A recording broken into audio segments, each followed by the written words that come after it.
Digital Communication Network.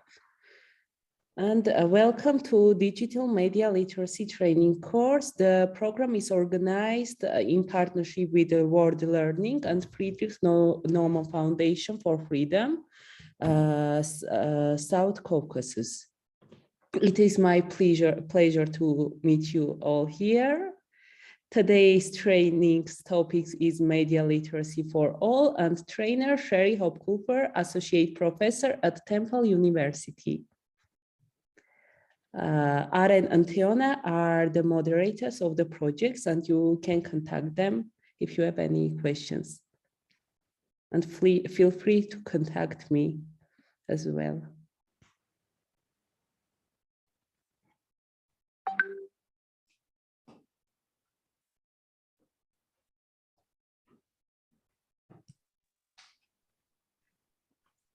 Do you want me to just jump in, or are others making comments this morning?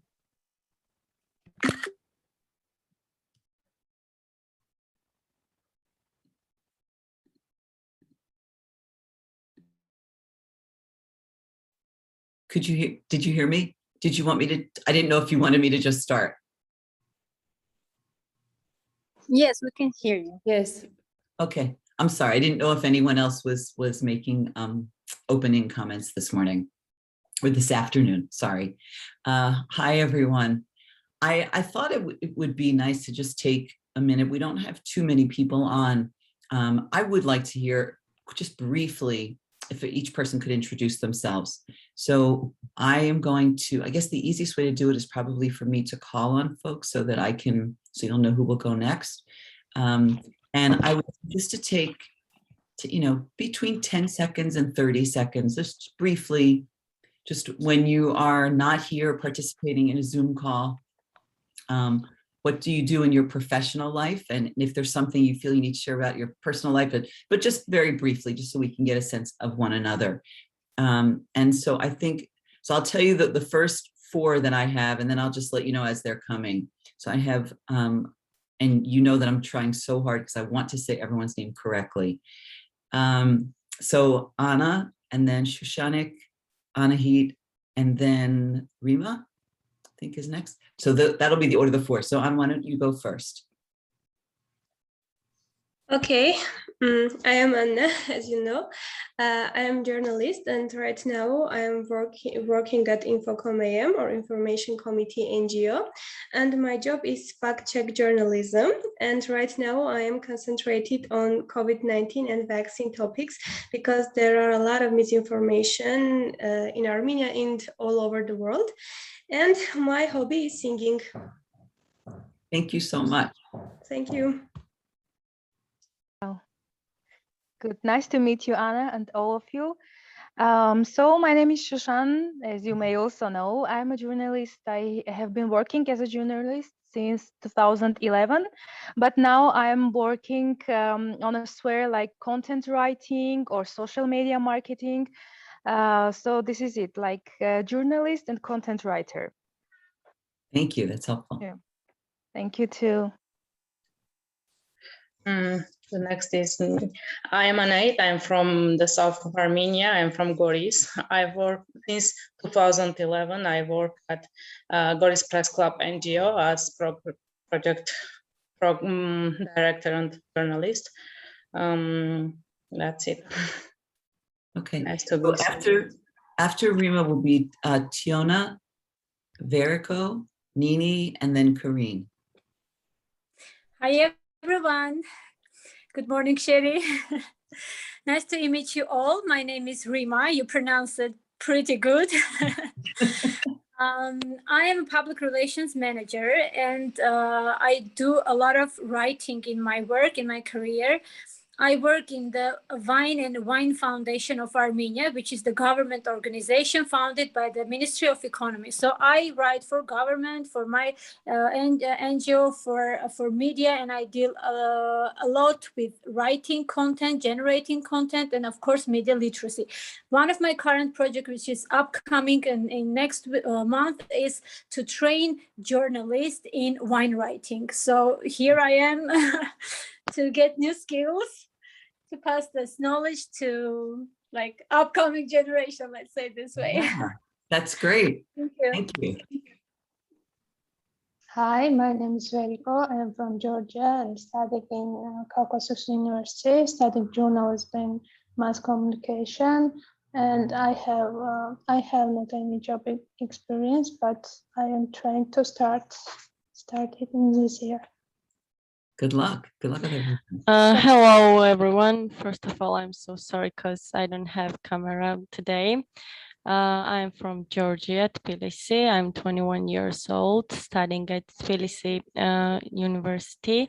I'm studying journalism. At the moment, I'm not working, and my hobby is singing. Ooh, nice. My name is Nini. I am from Georgia. As I said yesterday, I study at Tbilisi State University International Relations, but I have experience in journalism. I worked as a journalist in regional television, TV4, and we covered the news in our region, educational, some stuff. I'm happy to be here. Thank you. I think that was those four. So do we? Maybe my turn. Yes, go ahead. Please. Good morning and good afternoon. My name is Karina Satarian. I am editor-in-chief of Evan Plus TV company. It's the first private and independent TV channel in Armenia. It was created in 1991. Now it's online company, online website and online TV. And I'm working as a journalist since 1995. I'm graduated from Yerevan State University. And then I have a mini MBA in Sweden School of Economics, Riga branch. And I am very glad to be here and have my weekend with you. Thank you. You probably have so many stories you could share from being a journalist all these years. Okay, let's see. How about Ayknush and Arsalis, Mariam, and Christine. So Ayknush, why don't you go next? Yeah, my greetings to everyone. My name is Ayknush. I'm a third year's linguistics student, so I study languages. And I have strong interest in journalism because I had some kind of internship in this field. We made photo reports, video reports. I have taught the basics of journalism. So here I am. And actually, I'm from Armenia, but I was born in Georgia, so I'm kind of representative of these two countries here. So nice to meet you, everyone, and I wish you got a job today. Some cross-cultural interest too. Thank you. Hi, everyone. So my name is pronounced with sh. It is Arshal Luis. Nice to meet you, all of you. So I'm a journalist based in Armenia. I'm working as a reporter at CivilNet, which is one of the first online TVs that is founded in Armenia. I'm mostly concentrated on disinformation topics. And meanwhile, I'm cooperating with media.am, where I do fact-checking journalism. So I'm all about disinformation and debunking it. And for my hobby, I'm just a big fan of photography. Thank you. Hello. My name is Mariam. You pronounced it correctly. My apologies for not being able to turn on camera. I'm from Georgia. I'm based in Tbilisi. Currently, I'm a student, and also I'm an intern at one of the Georgian NGOs. And my hobbies, I have many hobbies because I like improving myself and constantly learning. So my hobbies are quite different and diverse. Thank you very much.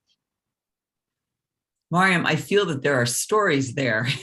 You'll tell us another time. Okay. Hello, I'm Christine. I'm from Armenia, but now I'm in Norway. I'm exchange student here in NLA, but I study in Georgia. So complicated and mixed. I study in Georgia, Georgian Institute of Public Affairs as a journalist.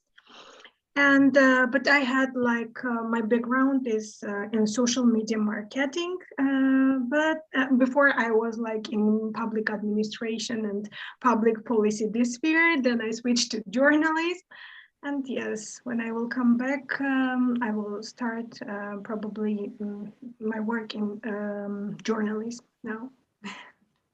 Thank you. I'm not sure. I forget what we're up to. Tikla, the ones that I can see on my screen next would be Tikla, Tiona. Hello, my name is Tekla. I am from Georgia. I'm a student at Tbilisi State University at Journalism and Mass Communication. Now I don't have a job, but I have tried some internship in Georgia online magazines. Thank you. So Tiona, then Tina, Ani, I think we have Ani and Mariam D. And then that should be everyone. Okay. Hi everyone, sorry for my coming off. I'm Teona from Tbilisi, Georgia. I study at Tbilisi State University. I'm in my 4th year. Also, I work for our local online media platform. I'm writing for them, and that's all. I have not many serious for job experience, but I'm interested in journalism, and in future I also want to work in this field and be a journalist. Thanks. Thank you.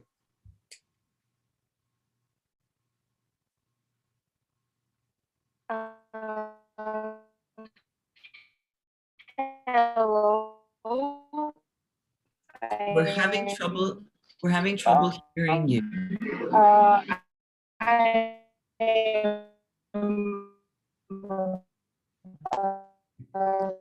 studying in Culver University. My hobby is writing, and now I'm interested in social media. Thank you. We was hard to hear you at the beginning, but then it was okay. Thank you. Ani?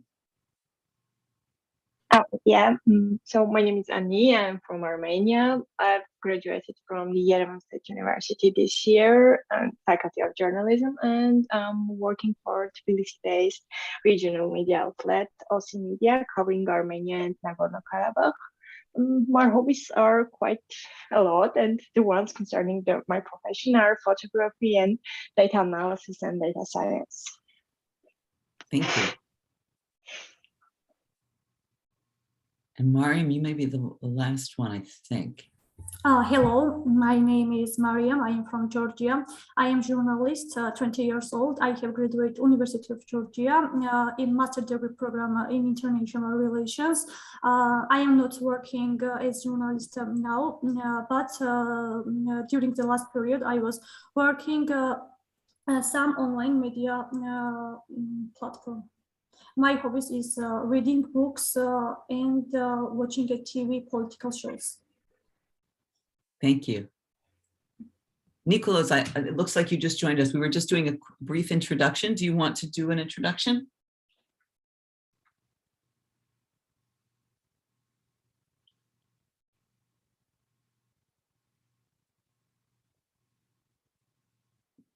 Nicholas, would you like to do a brief introduction of yourself?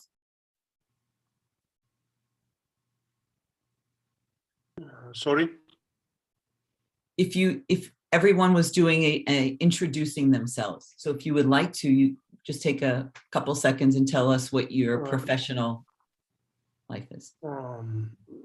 I have some problems with internet, and later it is possible. Okay. Is there anyone else that we missed? I know that Aaron and Tiona, you sort of skipped over. And Mariana and Ala. Anyone else? Okay, I'm going to just very quickly show you that my dog has joined me. I don't know if you can see him. Where is he over there? There he is. He did decide to join me. And he's a big dog. He's a pit bull. I'm just going to close the door. Is he also media literate? He is whatever he wants to be because he's a big guy.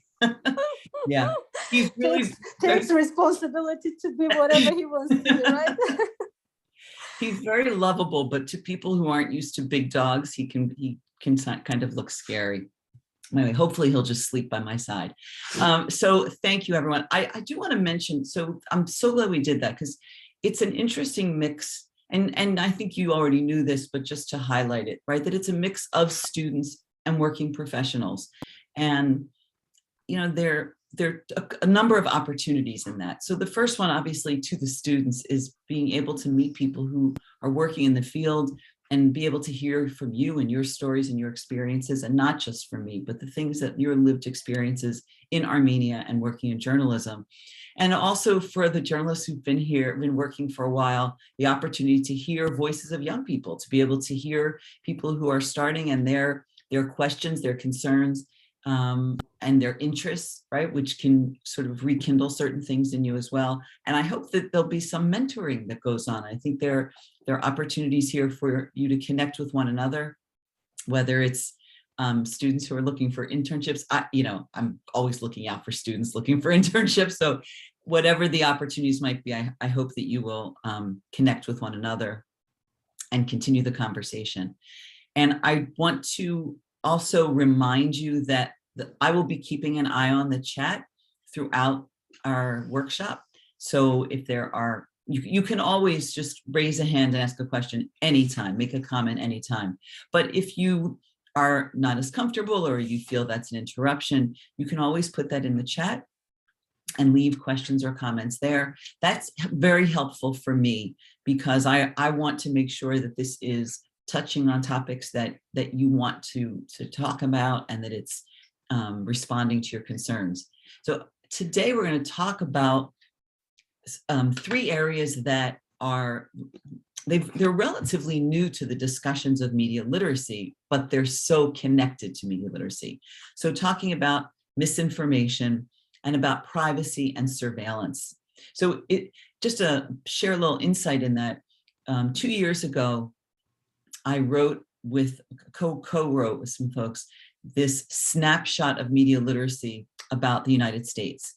And we sent this survey out to as many people as would respond, and we had several hundred people that responded to it. And one of the questions in the survey was, when you are teaching about media literacy or talking or educating about it, what are the top topics? What are the most prominent topics that you talk about? And when I first started doing work in media literacy, which was in like the 1990s, the topics that people were most concerned about at that time were about advertising. The media literacy classrooms were talking about commercials and advertising and there was some conversation about news, but news was not, even news as a big piece was not a major part of the conversation. It was much more about the financial side of the industry and the manipulative aspects of television. And then of course, the internet became popular and social media and everything else. And what we've seen when we looked at the results of that survey were that issues around privacy were at the top. And privacy wasn't even an issue that was discussed at all. So that tells us something about the media itself, media that we use, and the kind of information that media companies can get from us when we're using media. And as journalists or as educators, as people who are thinking about this all the time, to recognize that there are some aspects of our knowledge that are very deep, right? That you work in this field, you know a lot about it. And yet we also know that we can have a great deal of knowledge in our professional lives and not always bring it to our personal lives. And so we see all the time people who work in the media industry in some way, or journalists, and then in their home lives are on social media for hours, are sharing misinformation, are playing hours of video games. It's sometimes a real big division between the two. So hopefully today you'll bring some of those stories about your professional lives, but also recognizing that we might not always be the most media literate people we can in our personal lives. The first thing that I wanted to show you today were the results of the survey. So I have so many things opened on my desktop here. Okay, so I'm going to share my screen with you.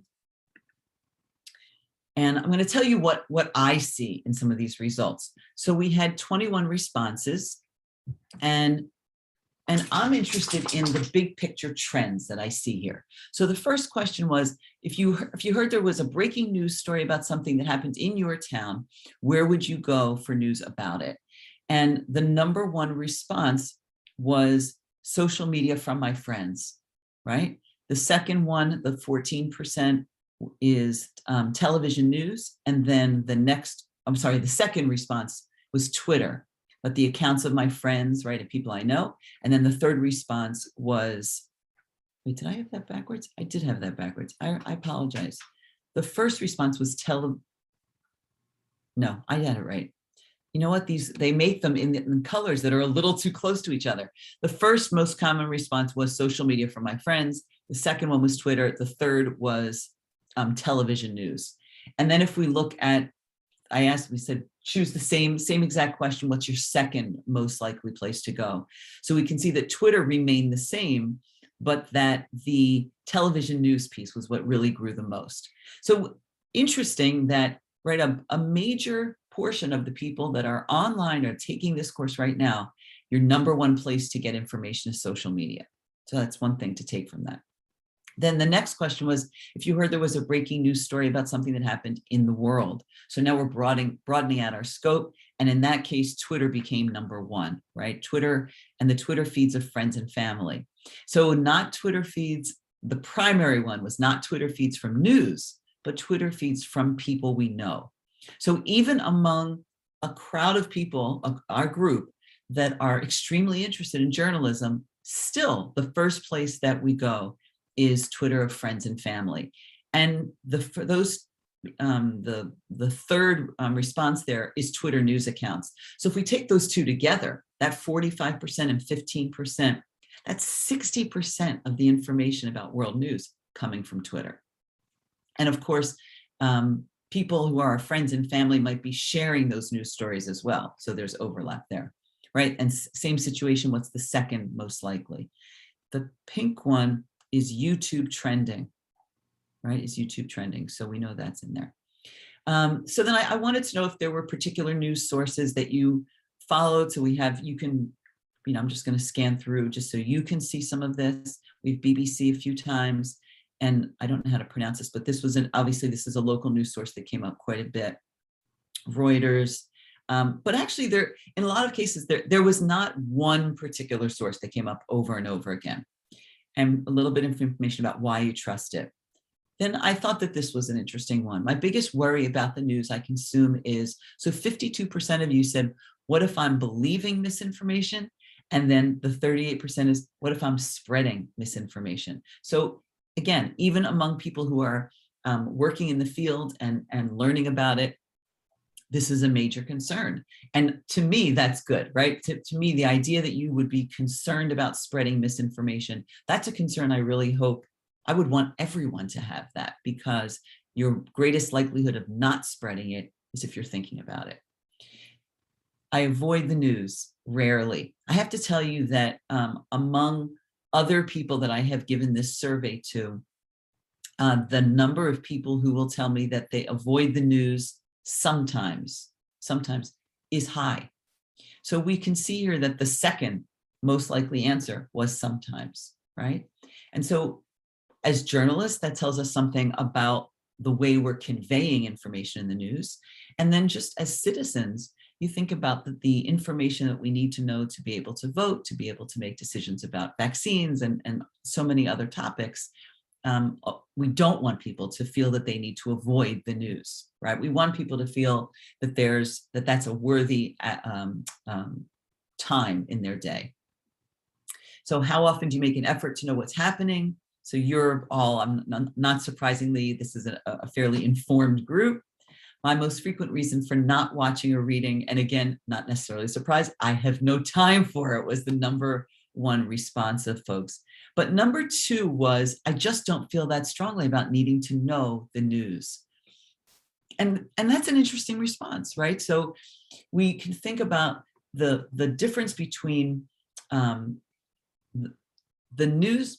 I guess what I take from that is the greatest likelihood we have of people being informed being informed from sources with journalistic integrity is if they're intentional about it.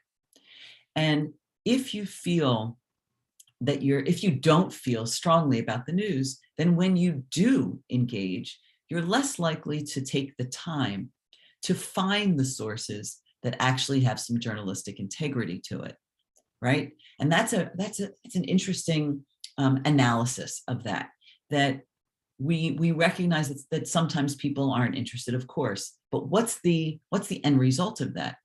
If you're not interested, you're not going to spend that much time in it. You're not going to evaluate it. I gave a similar survey to some of my students recently and asked them to talk about news and what kind of news that they consume. And if we had time, we could even go, if we had over weeks of time, really to analyze the news that you consume.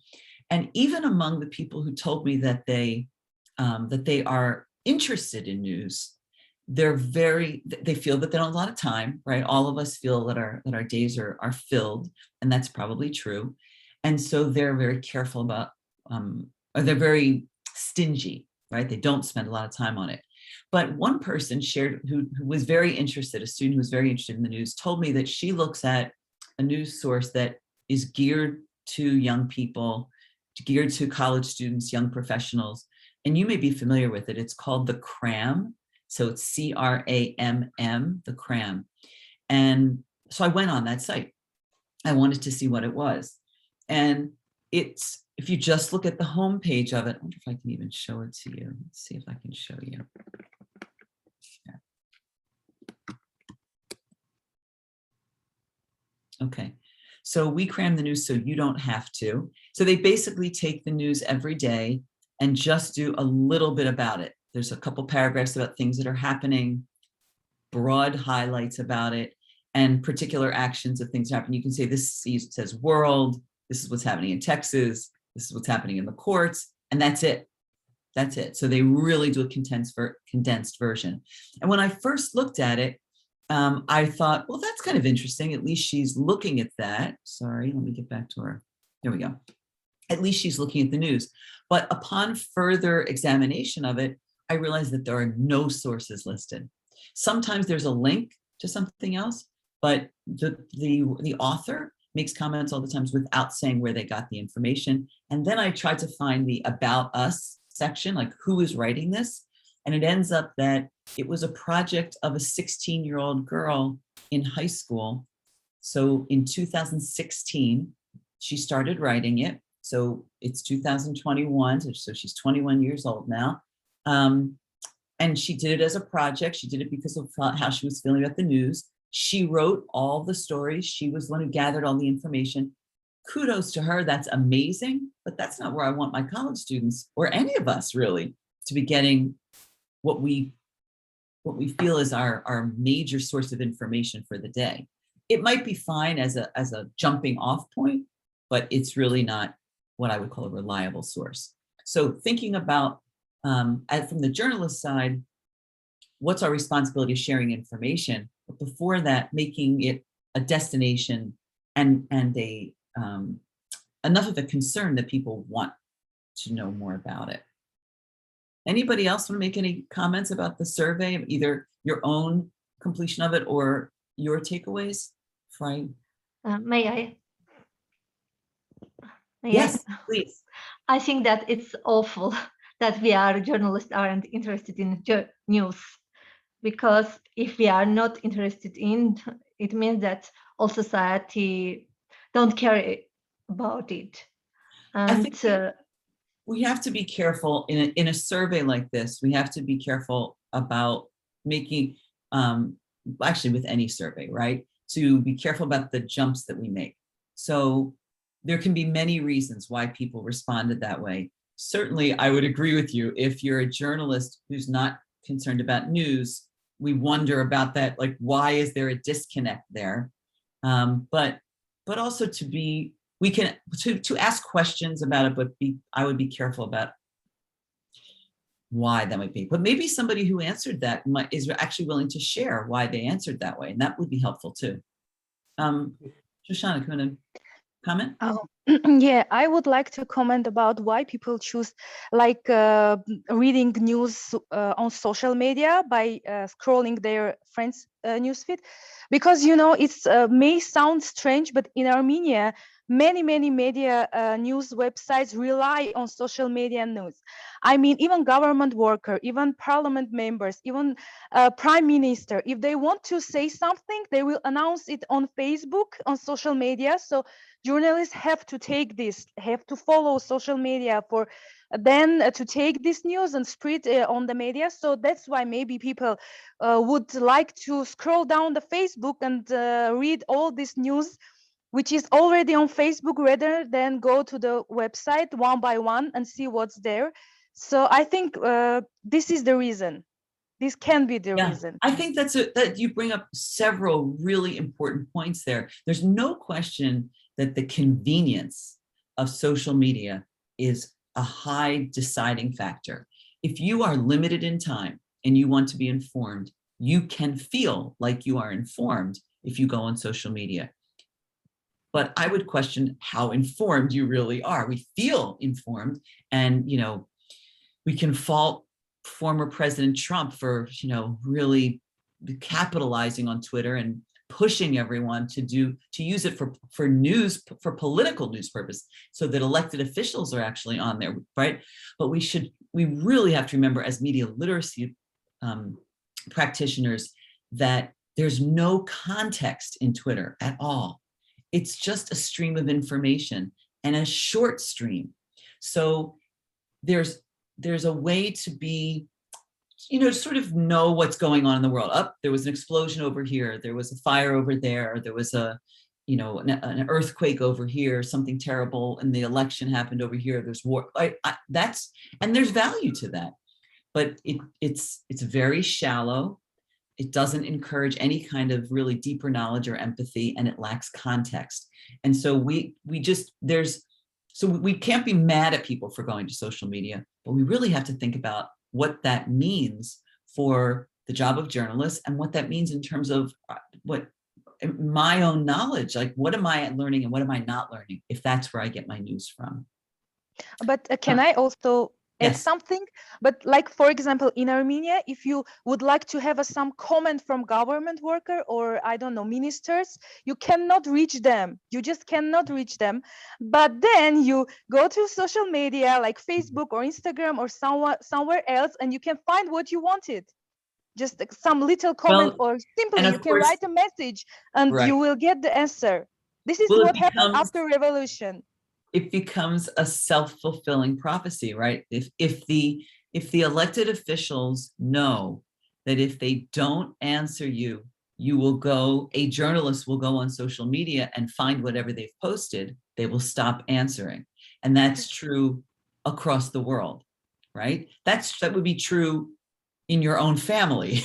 If you are a child whose parent, your mother is always hounding you, and you just go check my social media feed, that's where my answers are, then over time, that person's just going to check your social media feed. So interesting to think about how we are all being trained to go to Twitter, go to social media to get information. They're being trained that way.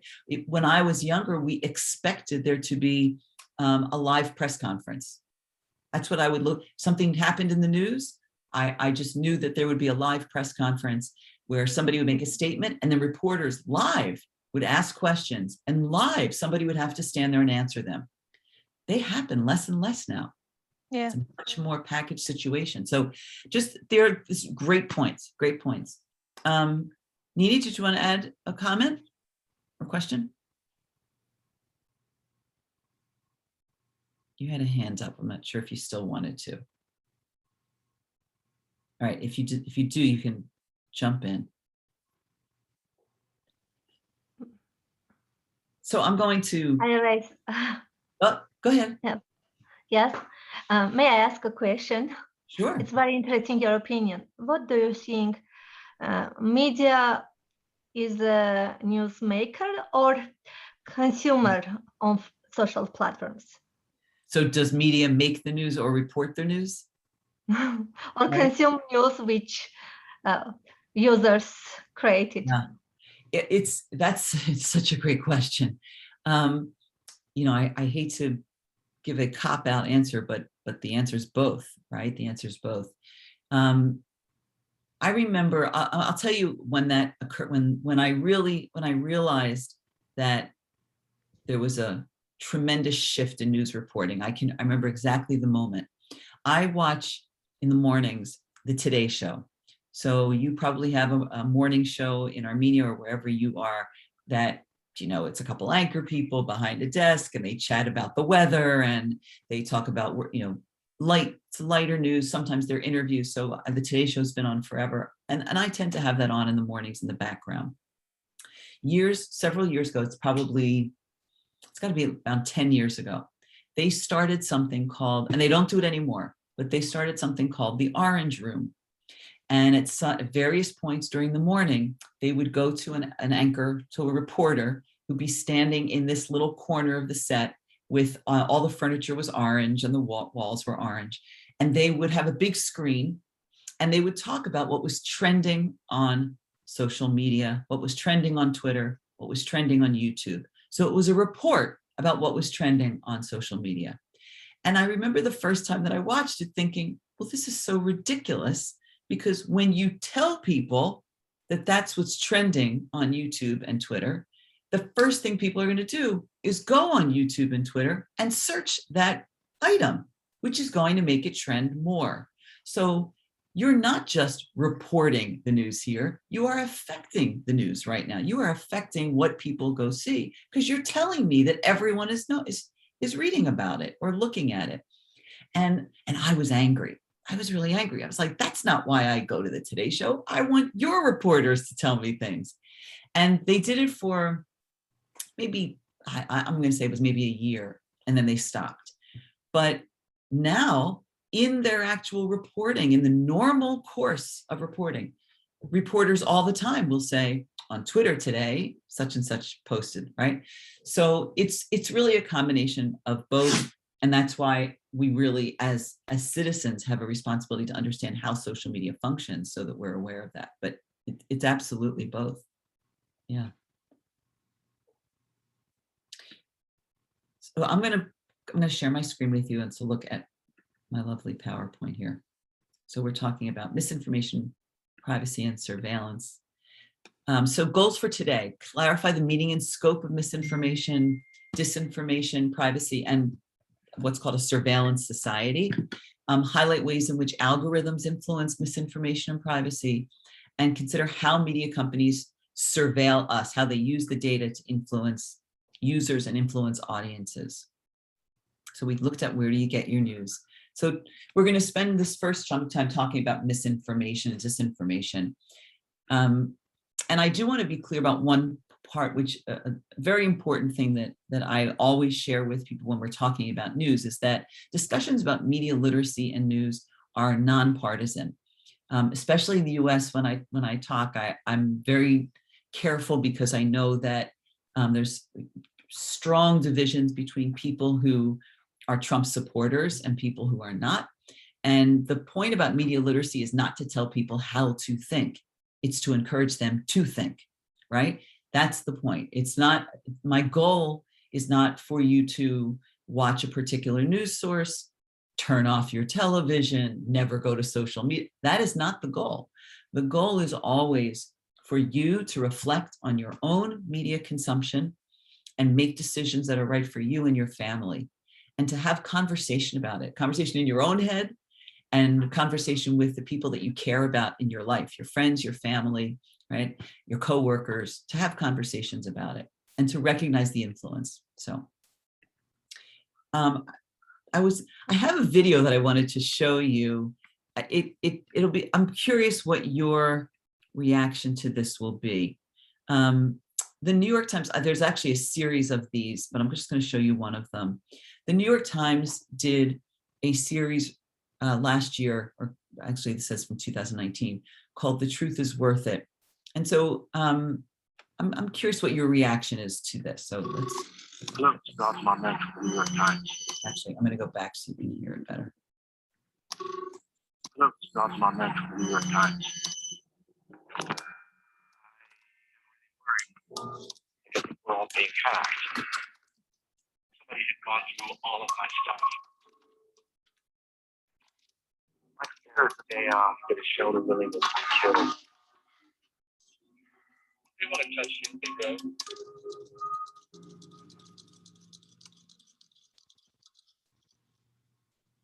So I'm just going to play it one more time because it's only 30 seconds, just so you can get a better sense of it. Here we go. Oh, start. Hello, Scott Marmont from the New York Times. Sorry, we can't see the image. I don't think it's just my problem. Yeah, we don't see anything. Thank you so much for telling me that. Why are you not seeing that? That's kind of strange. Okay, hang on. We only heard like some voices. Okay, thank you. I'm going to. And it's like written live in the Here we go. screen. Here we go. Let's try that. Can you see? Yes. Now, I guess, yeah. Hello, Scott Marmont from the New York Times. I am really worried. We're all being hacked. Somebody had gone through all of my stuff. I'm scared that they did a show to willingness to kill. They want to touch you, they go.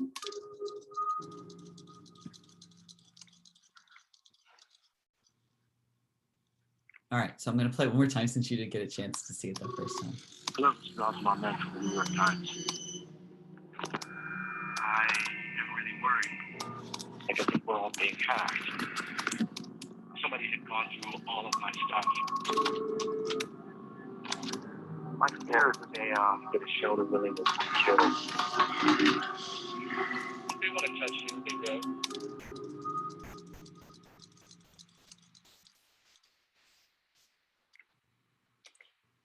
My question to you is why, what do you think the purpose was of that commercial? Why would the New York Times spend money? So the New York Times, very reputable newspaper, why would they spend money making a commercial like that? Maybe because the journalist should do anything to write news correctly. That journalists will do anything to write the news correctly, to let that to convey that. What else? Anyone else? Sorry, maybe this is a social advertisement, like to educate. Also, everybody, like every company needs a commercial. It's like, you know, never. It's obvious that every company needs it, but maybe this is some kind of social to educate, to teach. Okay, yeah, that could be. Akanush? Actually, maybe because they want to support the journalists who jeopardize their lives, their families. So when they do some reports on really important, but at the same time very dangerous and tricky, I don't know, situations, and they make such material. Yeah, yeah. I think. Aaron, did you want to add the comment? It's kind of the first question that came to my mind, like America should has enough problems on its own. Why kind of they do the advertisement on the Mexican government? I'm seeing like political thing, yeah, whatever they are saying, yeah, it's very kind of worthy and the message is good in the end. I mean, but is that the thing that the New York Times kind of, I don't know, it's not only in the Mexico, it's everywhere. It's in our region, it's in Russia, it's in Azerbaijan, it's in some countries of the European Union. So I don't know. So why specifically Mexico? So make sure, so to just let you know, so this was a series of commercials. I'm just showing you one. Oh, okay. I specifically selected Mexico because I didn't want it to be about the US and I didn't want it to be about there wasn't a commercial about Armenia, but I didn't want it to be about that part of the world. So I specifically, just because I was showing you one, but there were a whole series of them. And yeah, okay, that's all of your, sorry. Yeah, all of the comments are really worthy comments. I think that it shows. I think what the New York Times and other reputable news sources are challenged with right now is helping people to understand what it really means to be a reputable news source. What does that mean? And they've tried other tactics. They've tried to say to people, check your sources, but that's not enough. People don't really understand the day-to-day questioning and revising and fact-checking and danger and everything else that goes into being a journalist. And so they created a series of spots. The very end, remember, it said the truth takes courage. And they want to convey that they are working hard on your behalf, right? That they are putting themselves in danger. They are not, when you look at the series of these commercials, you really see how they're typing their story, then they erase part of it, type it again, erase part of it, type it again. They want to convey that they don't just write and post, right? It's not like social media. We don't just write it and post it. We revise, talk to someone else, get the story right, revise it again. And that's a very different approach. So one of the things that's concerned me about the movement over the past few years around misinformation and what we teach people is we very often say, this is not, I don't usually say this, but others will say, you should be checking multiple sources. That's the message that comes out frequently. You should be checking multiple sources. But most people will not take the time to check multiple sources. And I think that we do the field of journalism a disservice by only saying to people, check your sources. What you need to do is check the platform. You need to understand how the New York Times makes decisions about what it posts, how the cram that I showed you, how do they make decisions about what to post? Do they have an editorial board? Is there an editor who reviews the work? Do they have a fact checker like Anna who's making sure that the information is right before it's posted? Is the reporter a person who has worked in other places, so is coming to this work with experience? If they get it wrong, do they print a retraction, a correction to that information? If you find, so the New York Times, let's say, does all of those things. If I know the New York Times does that, then I can feel pretty secure that the information I'm getting from the New York Times is as truthful as it can be on that day for what's happening on that day. That doesn't mean I don't ever look at other sources, but I don't need to fact check in the same way. If I begin to have sources, have platforms, right, have actual companies that provide news, as opposed to Sherri's blog, right? I might write a blog, and maybe I am even a reporter by day. Maybe I work for the New York Times, but I also have my own blog. Nobody looks at my work. Nobody fact checks what I write. I can write what I want. I can take what pieces of the news I think are important. It's not the collective wisdom of people who have done this for a long time. It's just me. That's not a reputable news source. And so helping people make the difference, see the difference between the two, I think is one of the goals of that video. And like I said, there are many of them. So this was actually Life is the start of another one. This is the one we were just looking at. So you can even search The Truth Takes Courage, New York Times, and you could see the whole series. This is another one about investigating global warming in the Galapagos Islands, another video. So it's another commercial that they did. Sorry, it's not moving forward. Whoops. Okay. So this is a book. This book is called, this is the cover called The Enigma of Reason. And the authors talk about that the real danger of misinformation is that even when we find out facts, the facts don't change our mind. And actually, this book was written before the pandemic, but we have been living through it with the pandemic.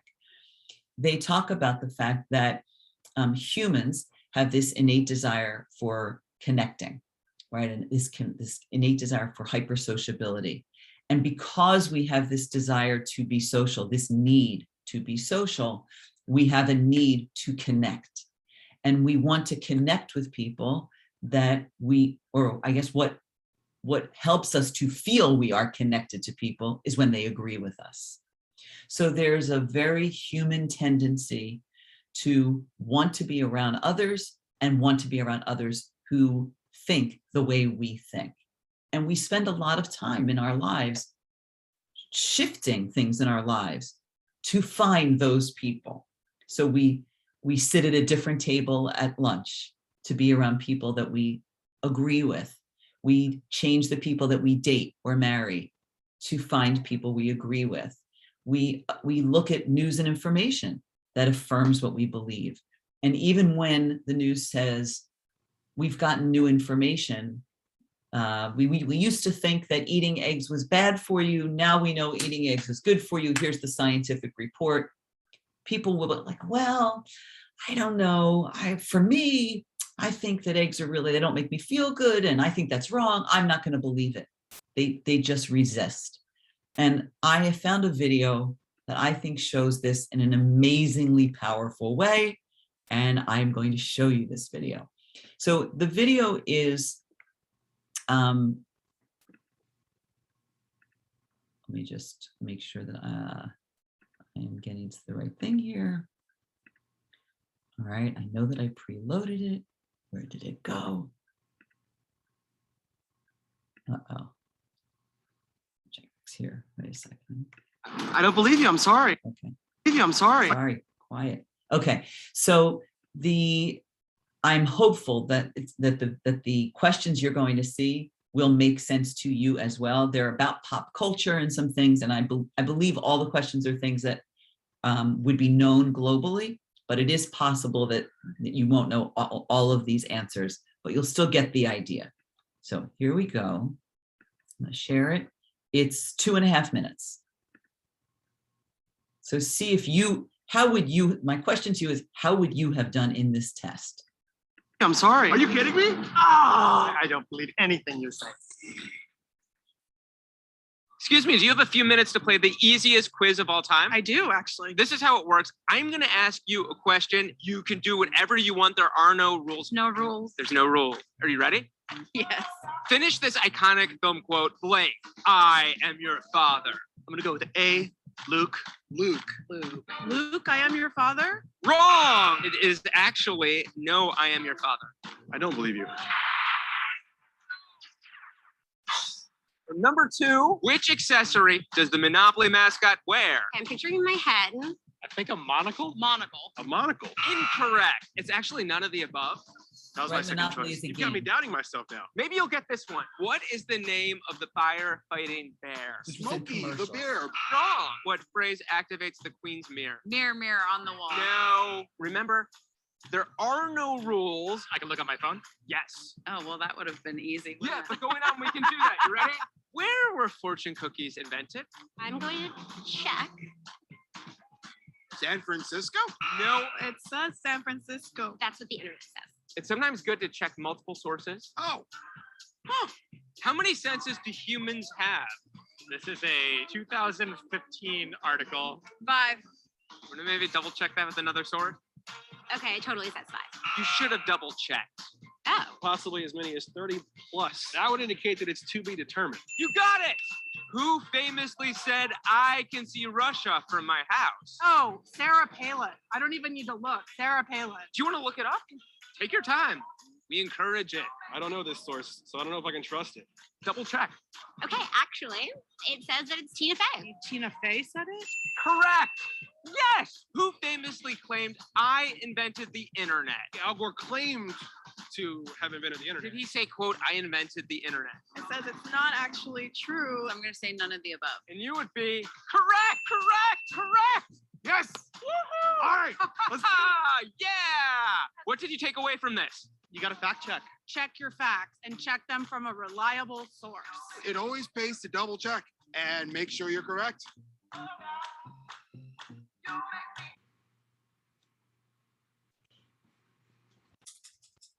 Can you give me a sense of did you generally know the pop culture references? Did folks know the pop culture references that they were talking about? No, I'm going to say no. The first one was from Star Wars, Luke, I am your father. Mirror, Mirror on the Wall is from a very, very famous Disney movie of Snow White and the Seven Dwarfs. Smokey the Bear was a bear that was in a series of commercials for decades. Monopoly is probably a game that every single family has in their home. They are all items that people interact with. Millions and millions of people interact with in the United States every day, over time, and in some cases, like frequently, right? People watch Star Wars and the movie of Star Wars over and over and over again. And when I show this film, when I show this video to my students or to other US audiences, people are laughing and shocked, and they really want to argue with it. They're like, that is not possible. Sarah Palin, who was a candidate for vice president, she was from Alaska. I don't know if any of you remember when she was running for office, but she sort of came out of nowhere, and they picked her to be the vice presidential candidate. She was from Alaska, and she was a very rugged, very pretty, but like sort of rugged in the way she used to carry a gun, and she would go out and hunt and things. No other candidate ever talked, so especially women never talked that way. And on a comedy show, Saturday Night Live, Tina Fey did an imitation of her where she made this comment, I can see Russia from my window. And it became known. Everybody felt like it just took off virally, and everyone thought that Sarah Palin actually had said it. So these are sentences where people believe, like 100% believe. When I watched it the first time, I was like, this is impossible. These answers cannot be right, but they were. This person debunked it, and I really felt, and it wasn't that long ago. I mean, someone who's been teaching media literacy for a long time, I watched it and thought, I really have to put myself in check. The assumptions we think we have are really not always right. I need to let my dog out because he's scratching at my door. So give me 10 seconds. Let's get out, bud. Okay. I think we'll be okay now. My apologies for that. Let me go back to the screen, to the PowerPoint. So this notion of even if you don't know the answers to the quiz, the notion of hypersociability and the need for confirming, I'm going backwards here, right? This notion of hypersociability and our desire to connect, which brings us to confirmation bias, are really strong determinants for how we interpret news, right? So the danger in spreading misinformation is really often assuming we already know. Confirmation bias can lead to echo chambers, and that can create polarization. So as consumers of media, it's challenging sometimes to put yourself in check about the things that you know, and how do you open yourself up to new information. Some people like to learn, and they're willing to listen to different people and the way different people share information, and the way different people think about things. But others, especially people who don't really enjoy consuming news, they don't enjoy that aspect of it, are going to spend less time on it. So there was a news story that I watched a couple days ago where a reporter was asking a woman about her reasons for not taking the COVID-19 vaccine. And she was talking about how eventually the reporter asked her where she got her news from and how did she determine that she shouldn't take the vaccine. And the woman said that her mother had been sending her news stories, and that's what she had been reading, the things her mother had been sending to her. And the reporter said, well, do you ever hear things that Dr. Fauci says? So Dr. Fauci is probably the most prominent voice about the vaccine and sort of the representative of the Centers for Disease Control in the United States. And I think he's been globally been on television and stuff. So she said, why don't you watch Dr. Fauci? And the woman said, who's Dr. Fauci? And the reporter said, well, he's been the most prominent leader of giving information about this from the Centers for Disease Control. She said, what are the Centers for Disease Control? So she didn't know anything. It wasn't that she had listened and said no. She actually didn't even have that information. She didn't know what she didn't know because she was aiming for confirmation bias. Her mother gave her information. Of course, she doesn't want to disagree with her mother. And then once she had that information, the only information she looked for on the internet was about that. So there were, there's misinformation about different drugs you can take. She was only looking for that information. And of course, when you look for it, then you're going to find it. And even if you find information that disagrees with it, if her mother said to her, not everyone believes that you should take this drug, but I've been reading the news and I know that that's the truth. We should take the drug. And then you go online and you look and you find some stories that say, don't take the drug. The feeling you get is my mother was right. That's right. Some people disagree, but I believe my mother. And so it becomes very difficult to get to push through that. Comment? Did you want me to comment? Yes, sorry for interrupting you, but I wanted you to write down on the chat the name of the doctor. So it's interesting. We could also watch him on YouTube or somewhere else. It's just interesting, the name. Yes, thank you. And I mean, when they do reports, you'll often hear, so people in US reports will often talk about the CDC. And that's where you can get that from. Yeah, thanks for asking that question. So this notion of confirmation bias and echo chambers is key. I'm going to skip over that one. What time might be at? All right, we're going to take probably a break soon. So I want to talk about, so look, that leads me into this notion of algorithmic bias. Bear with me for 1 second. I just realized I was trying to set up too many things at one time when I first started this morning, and make sure that I have all of my information in line here. So I went online recently and did a search, and the search was Sherri is. That's what I wrote, Sherri is. And Google filled in what you see there. That's what Google put in there. So we have, right, predictive search, where you go in to search for something and Google fills that in. So for many people who are not avid news consumers, when they want information, they go into Google. So you may go into social media directly. That's one way that folks go. Another thing that they'll do is go into Google and do a search. And so and of course, the way Google determines what comes up in that search bar is based on what other people have searched, right? That's part of how the algorithm works.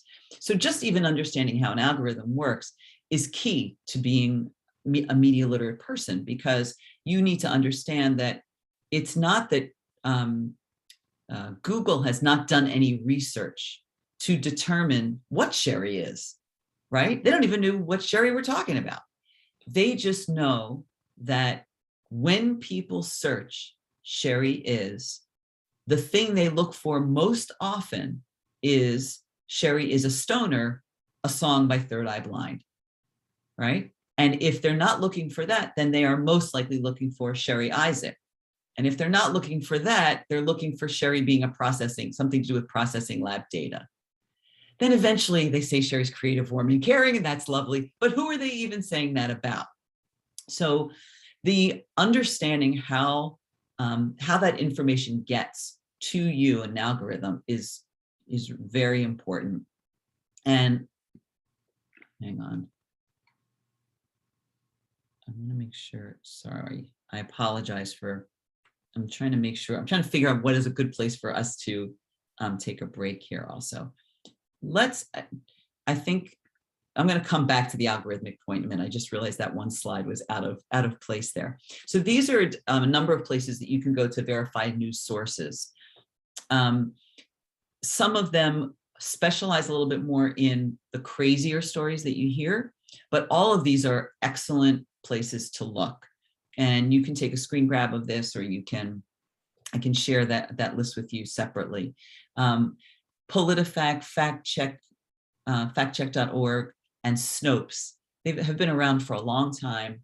Some of them, like Hoaxbusters, are more likely to look at the things that are hoaxes, things that are taking on that people believe for some strange reason. But the others will check news sources on a day-to-day basis, right? News stories that are popular on a day-to-day basis. And there are lots of others, but of course you need to be careful about the sources that you go to for fact-checking, because something could be fact-checked using sources that are not reputable sources. So even the fact-checking places you go, you want to make sure are reputable.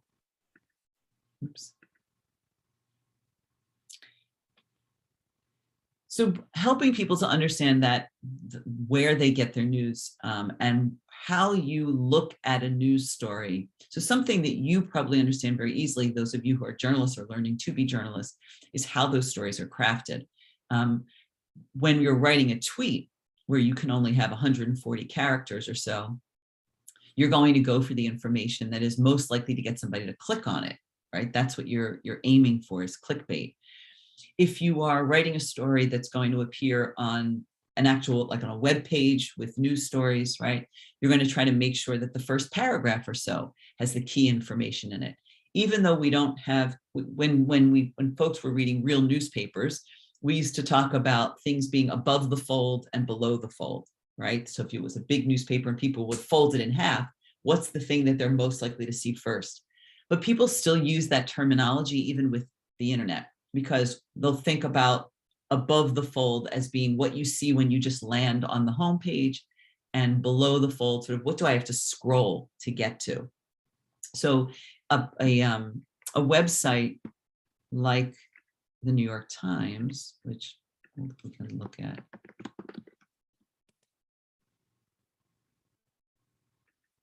Stop that share and then share it again.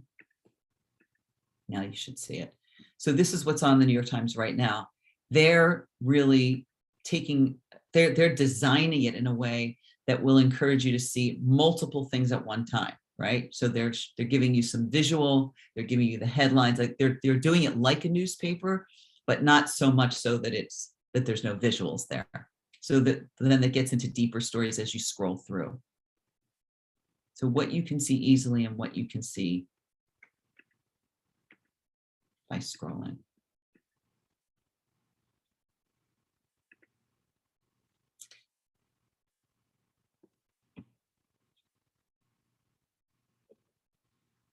Let's go. I'm going to go back to that later.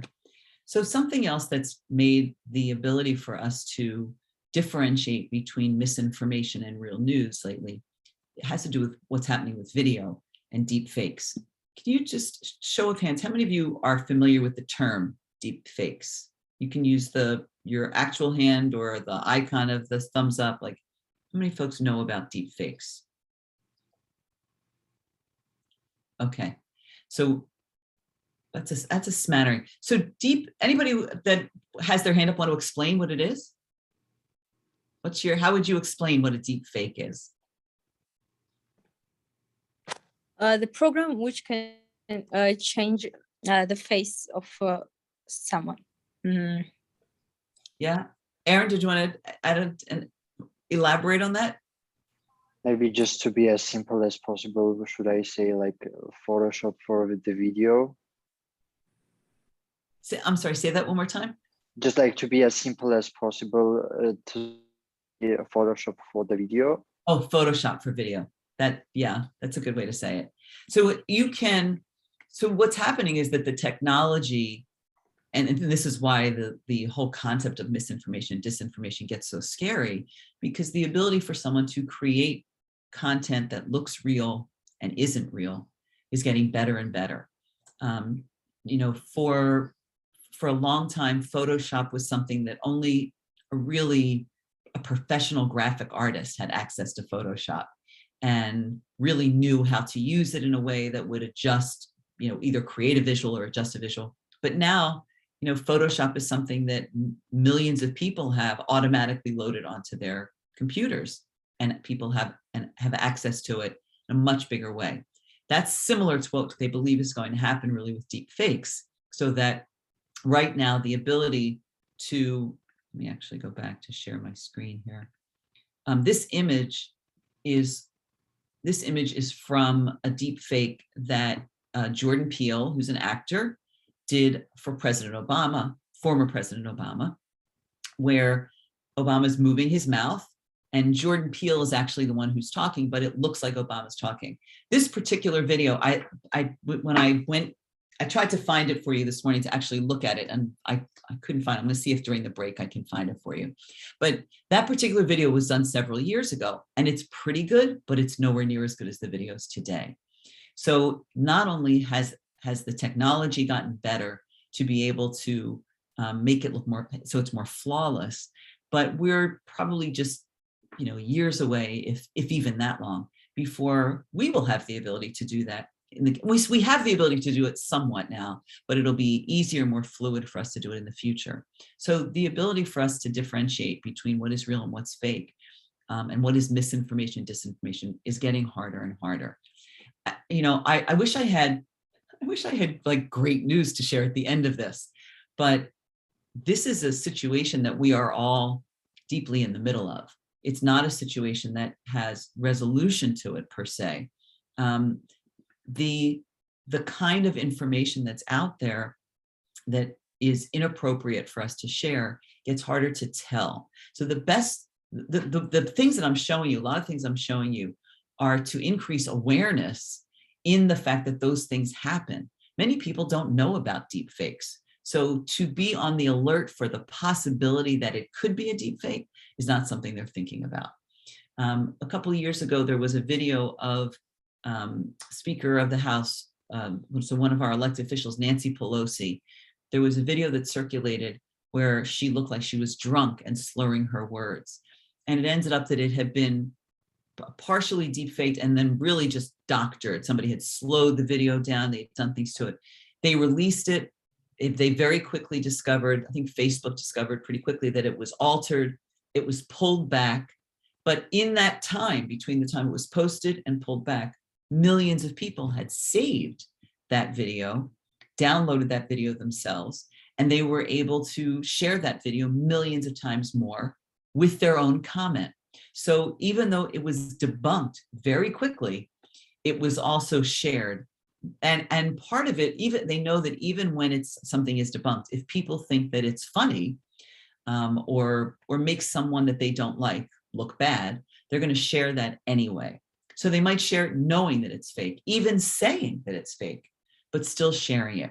So at some point it becomes part of like the accepted facts of the world. And that's really what happened in that example I gave with Sarah Palin and Tina Fey. Over time, the video, it happens that Tina Fey looks so much like Sarah Palin that over time, people really got confused about what were the comedic points that Tina Fey made, what were the real things that Sarah Palin said. I see that you shared. Should we try to take a look at this video? Aaron, can you tell me what the link is to? Just a second. Can you hear me now? Yes. Yeah, so that's a video on a Soviet song, like I'm sure most of the participants know from a pretty popular cartoon. We've been raised like watching it.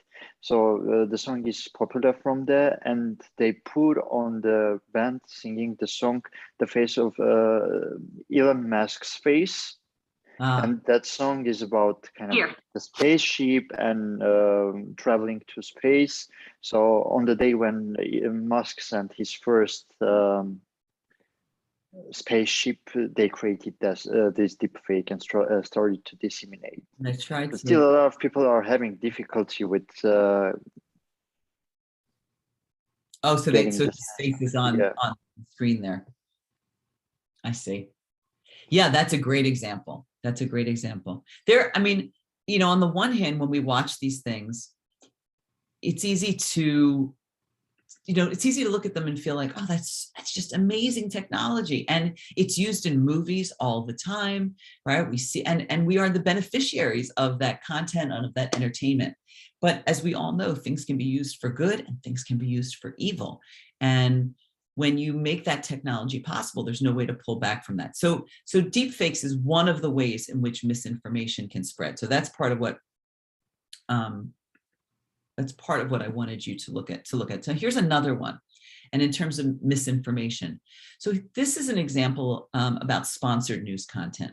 So this particular one was about a video that Amazon provided, and then a reporter went online and used the video. So this is something that happens in the news and has been happening for years in all parts of the world, which is that as news organizations have less and less money, right, to have more reporters or to station reporters in different parts of the world, or even to do local coverage, they become open to finding footage in other ways, to finding news in other ways.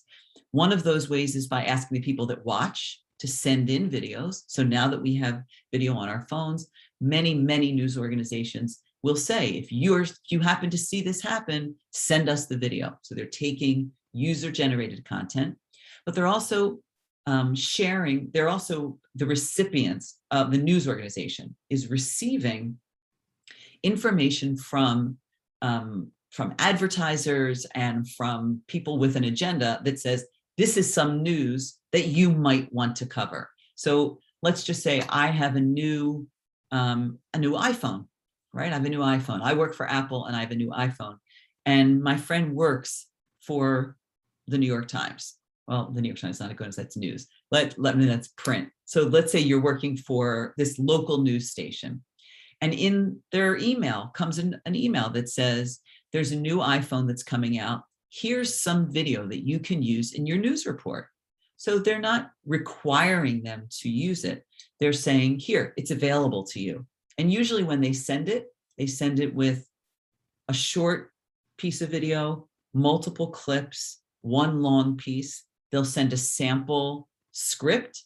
They'll send a sample promo of what you could say. So they send all of this information packaged to the news organization that is desperate for something to fill the time in the next newscast that they need to share, or perhaps even desperate because maybe they want to cover the new release of the iPhone, but they don't have the time to send anybody to get the story. And look at that, it landed in my inbox in my email. So in this case, there were a lot of stories that were happening about Amazon and how they were treating their employees, and they were very negative stories. It was coming up on a time where they were going to be doing fulfillment for the holidays. This was from last year. And so Amazon sent a package of information, news information, to local news outlets all across the country. And various news outlets picked it up and aired it exactly the way Amazon gave it to them. So that's also misinformation in the sense that it's a portion of the story, but this reporter, this news organization doesn't have the time to send a reporter out to get the other side of the story. They just need something to fill the time. So they take the content, they edit it the way they need it to fit into their newscast. They had their reporter do the intro to the story, record the voice track, but the script came from Amazon, and then they did this news story. So they didn't talk to local employees who work for Amazon, who hate Amazon or who love it. They didn't do anything like that. They just took the package from Amazon. And that happens all the time in news. It's less likely to happen in something that is print-based, more predominantly print-based, but it happens with video news stories all the time. So now we get into how to start verifying those sources. This is from an international association, a library association that shares it. There are just many, many, many of these kinds of tip sheets that you can find online. And what we try to do when we're encouraging people to spend time with this is to at least consider the items that are on here. So to think about the source, go beyond the headline that you read. So if something is clickbait or just a little headline, to read beyond that. So you can see how many of these things align with the 5 key questions of media literacy. Check the author, checking the date, check your own bias about it, look and see who the expert is that they're quoting. Be careful, it might be something that is meant to be humorous. Do they provide supporting sources? So to really just spend a few minutes to really check into what you're reading. I see there's a couple hands up and I want to make sure we get some of those comments. So Anna, you have your, you want to make a comment? Yes, I wanted to say about the Observers program, which runs France 24, and they use user-generated contest, but they are citizen journalists, but they won't send videos or news from their local points. There are editors, which are professional journalists, and they edit these stories, these videos, and fact check, double check this information. And they think this is very well when you don't have a lot of journalists to send everywhere, all over the world. You can use user-generated information, but make sure that it is true and it is not disinformation. Yeah, thank you for that. There are actually, there's news organizations, and we as viewers have been, in many ways, our news has been enhanced by user-generated content. We have had reports, news footage of, in the United States, George Floyd and the police who were, really ultimately, stopped him from breathing, and all of the criminal charges that came out of that happened because a person happened to be standing there with their phone who recorded the whole thing and shared it with the news. So there are important stories and pieces of information that are shared because of user-generated content and sharing that. And I am in no way saying that that's not something we should do. It has to do with the source. It has to do with when it goes to that news organization, do they verify it before they use it? Sometimes they'll show something and say, we haven't verified this yet, but take a look. Well, if you haven't verified it yet, by the time you show it to us, we're all going to believe it. So understanding that process, and I think that goes back to the video of the New York Times, the commercial from the New York Times in the beginning, which is what is the people understanding, what's the process that journalists use to create a story that will help you as the consumer understand what you should believe. Shoshana. Thank you. I just wanted to add, the Amazon story. Do you remember the question that Karine asked you, whether you think that media news agencies, they just creating news, or just they spreading the information? I think this was a great example. So we can still think whether they made it or created, or just they passed it through their audience. I think that's a really good point, and I'll share with you. And this is in no way to slight our younger participants here who are in college, but I'll tell you, when I have conversations with my students who are, let's say, 18 years old to 25, in that range, they are often, when we talk about sponsored content, where there might be content that came from a source that has a motive for why they provided that content, right? It could be an advertiser, it could be some sort of, right, nothing. They are very often not bothered by that. They don't think that, wait, I want to know that information.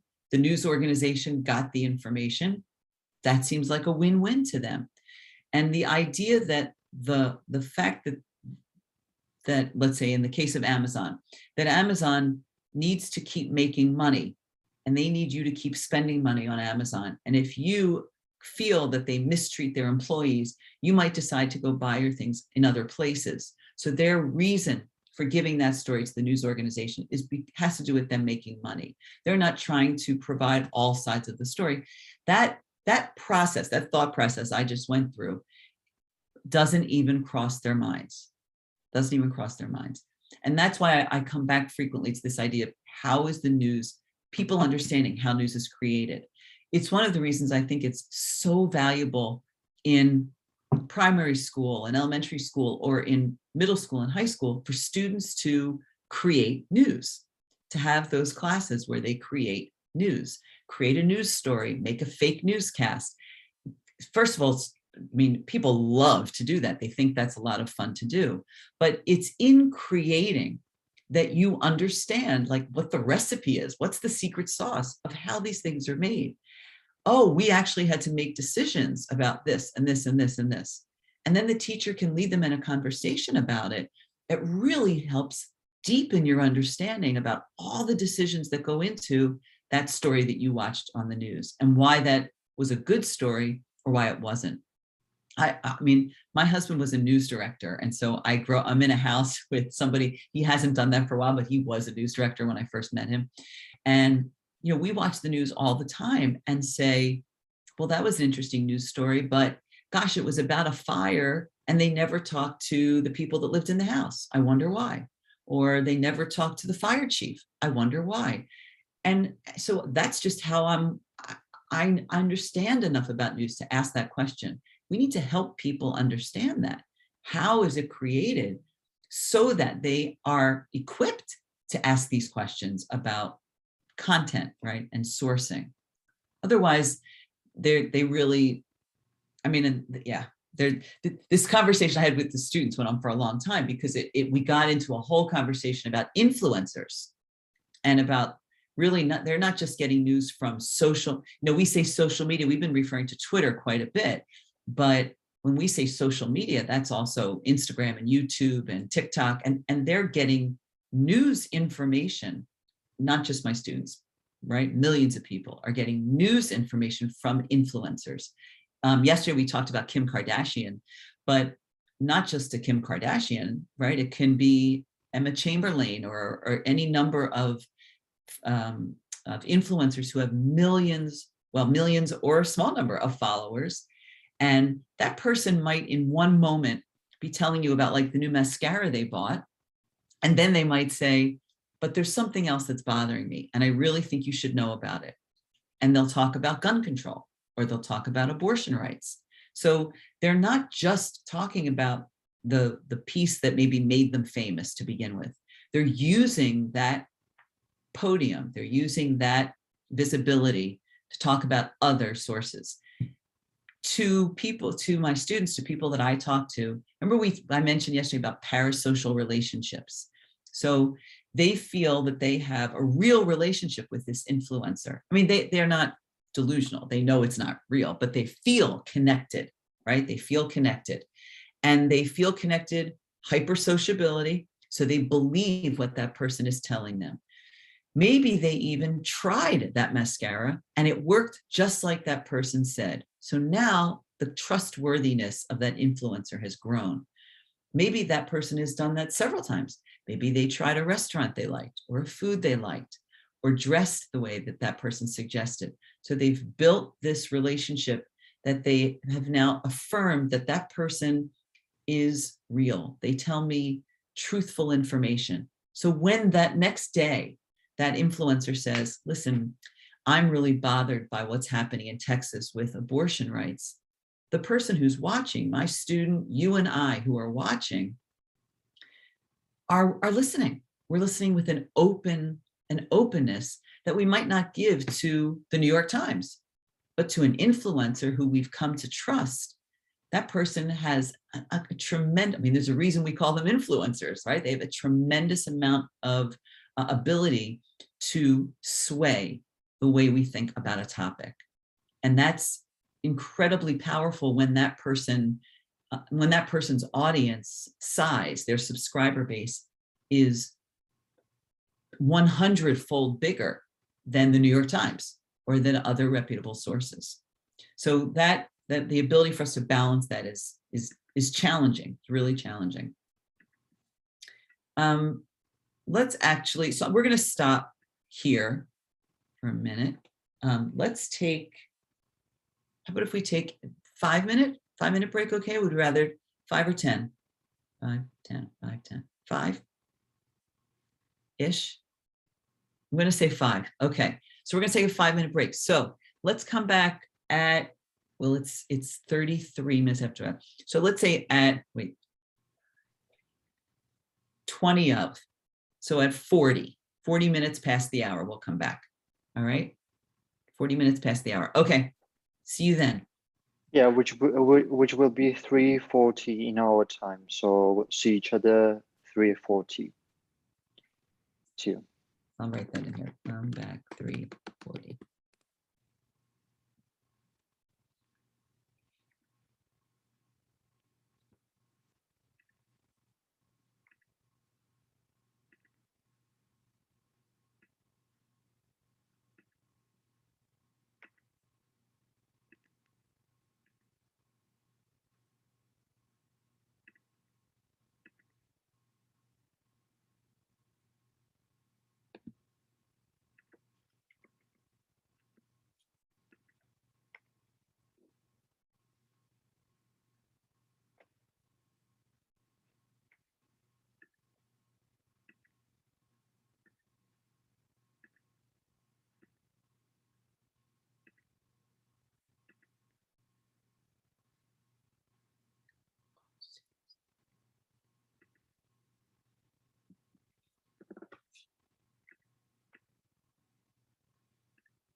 Fix has accelerated quite a bit. And you can just go online, you can find these tools, download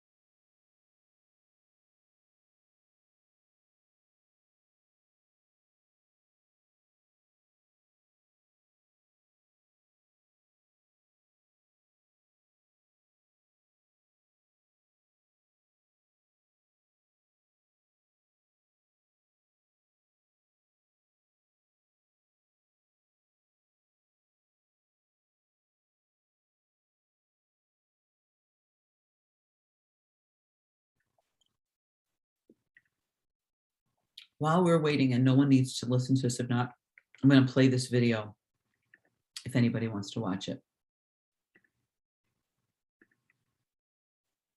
Can make it look like anyone is saying anything at any point in time. And the digital impressions are starting to have real financial repercussions. In the US, an audio deepfake of a CEO reportedly scammed one company out of $10 million. In the UK, an energy firm was tricked into a fraudulent Technology is nothing new. It's part of how major Hollywood studios include actors in critical roles after they've died. Lord Vader will handle the fleet. It helps gaming companies let players control their favorite athletes. What is new, the process has become cheaper and easier. Towards the beginning of 2018, then a couple of important projects, one of them was known as Fake App, the other was known as Face Swap, became readily available. And in the last year and a half, the pace of innovation around the creation of deepfakes has accelerated quite a bit. And you can just go online, you can find these tools, download them. All I have to do to create a deepfake at this point in time is to click 10 times. Whoa. It's so easy that Symantec made a deepfake of me without much notice before our interview. The amount of material that you need to create these things is 10 to 20 seconds of video and maybe a minute of audio. This wouldn't even be happening. This is something that takes about, not a lot of source material, but just imagine if you had hours and hours and hours of video at hand, we could create a really good likeness of you from different angles, saying different things. So what's at stake for companies or individuals when seeing or hearing is no longer believing? The fact that people can see something like this, believe that it's true, and collectively the markets can react to it are a huge concern for people. All right. I'm going to stop that share. I also wanted to give you a link. Get the right link here. So I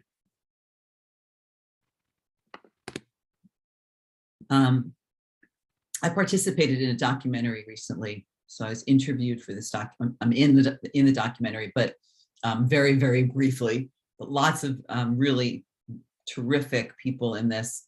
And we've actually been using this. We used it in our the program in Greece this past summer. We did a screening in it for THESM. And then I know they actually just, because I'm going to be working with them, the people that produced it, the Getting Better Foundation, just got a grant to do some training with using Trust Me in Romania. So I know that's happening soon. I'll just play, this is a 1 minute, just a 2-minute piece about what the film is about. You can all see this, yes? You're seeing the screen. Yeah. Yes. Some programmers call it brain hacking, and the tech world would probably prefer you didn't hear about it. The second I finish a sentence, they're on their phones. Or if they're in a group, they're on their phones. Every time I check my phone, I'm playing the slot machine to see what did I get. It'll be something that you're interested in because the software is studying you. Humans are hardwired to pay attention to messages that create strong emotion. The fake news stuff that I was doing was totally just for fun. It created outrage. The highest art of warfare is not to fight at all, but to subvert anything of value in your enemy's country. The world is getting pushed and pulled apart, and yet people don't know they're being manipulated. Information has to be reliable to be considered useful. Exposure to true information does not matter anymore. I had failed in keeping my child safe because misinformation, mistrust. He looked at me and he goes, "Mommy, Mommy, save me." I couldn't save him. There's nothing I could do. Terrorism uses media to spread fear. Created this problem. We've also created the solution. They're just living together and we can't tell them apart. This is something that has never occurred in the history of the human race.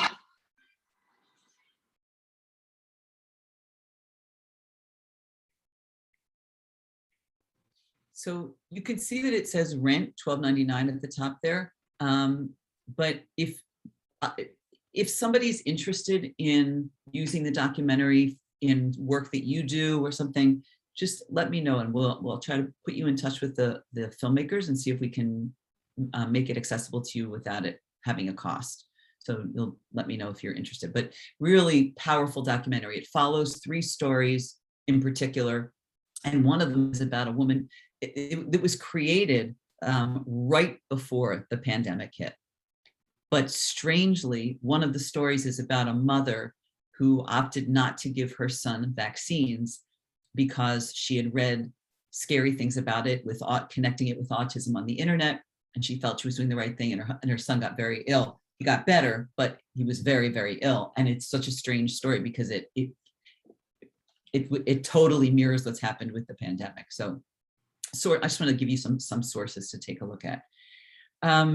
So sort of like not switching gears, but kind of following this into our next, oh, hang on, before I share that with you, I just realized my screen was in the wrong place. I don't want you to see that yet.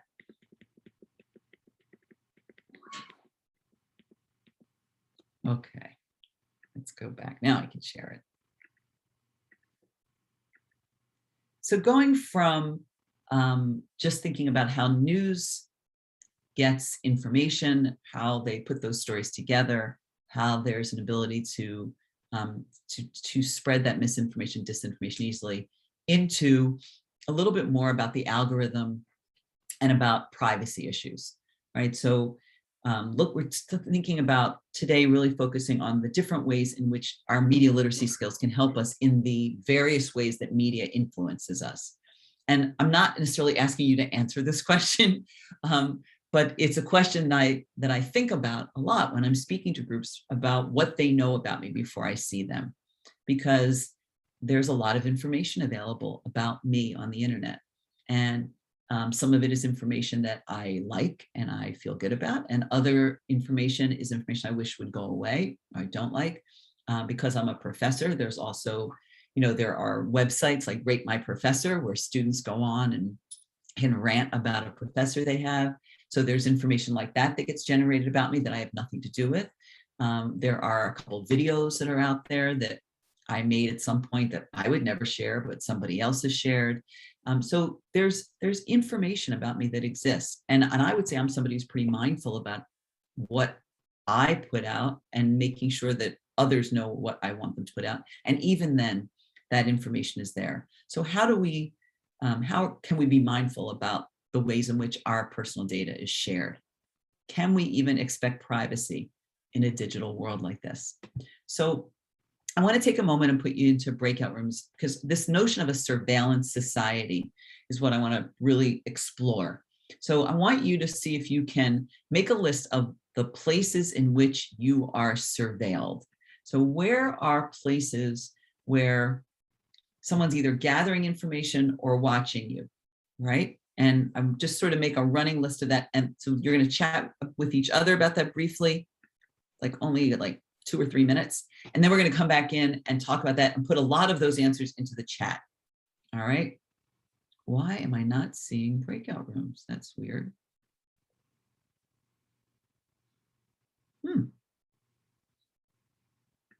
It's not. Aaron, I must have control because I can be able to share my screen. Wait, let me see if I make it bigger. No, I don't have the ability to do breakout rooms today. That's really strange. Do you see breakout rooms on your screen? No, I guess Mariana should be in charge of this. Mariana, can you hear us? All right, we can roll with it. That's okay. So let's just do it in chat then. Let's do it in the chat. What are places in your life that you think companies, people are gathering information about you? Where are places? Like, I'm going to say, I'm going to write in the chat, at my gas station, or video cameras at my gas station. So when I'm getting gas, there's somebody, because sometimes sometimes it's self-service gas, and sometimes not, and they wouldn't be able to watch people and what they're doing. So that's a place where I am surveilled, at the gas station. Where else? Where else are people watching what you do?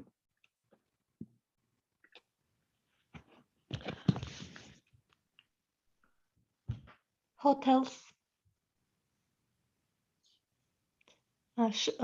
Yeah. Shops. And actually, even I'm something that I just got a new laptop. My laptop was stolen not long ago. But I've always had a little, I'm going to put my finger on it for a second, right? But I've always had one of those little covers on the camera on my laptop. And now I don't have, I have to actually remember to put it back on there. But I've had people who are not paranoid say to me, they're not paranoid, say to me, yes, you really should cover up the camera on your laptop or your computer when you're not using it. That there is the ability for a hacker to actually get in and see you from your, yeah, how's that for a little scary? All right, what else we have done? The supermarket, bank, office, YouTube, Facebook, Google, my mobile carrier, right? I'm afraid my government, shops, social media, on the street. Yeah, on the street is a big one. It's interesting. Sometimes they'll do a news story where they'll say a young woman has disappeared and we're trying to find her and we really need help to find her. Here's what we know. They'll say this on the news story. And then they'll say, well, the last time she was seen was she came out of the bar on Broad Street and then she went, we know that she then went to her car. And they know all this because there are cameras on the street. So they've linked the different cameras. There's a camera that they can see when she walked out of the bar. There's a camera that happened to be on the street in front of a restaurant. Then there's a camera in front of another restaurant. That's where her car was parked. Then there's another camera at like a bridge that she went over. Like, they can actually find her. Now, that is incredible that they might be able to find someone who is in danger through those cameras, but you have to stand back at some point and say, whoa, there are cameras all over the place. Cameras all over the place.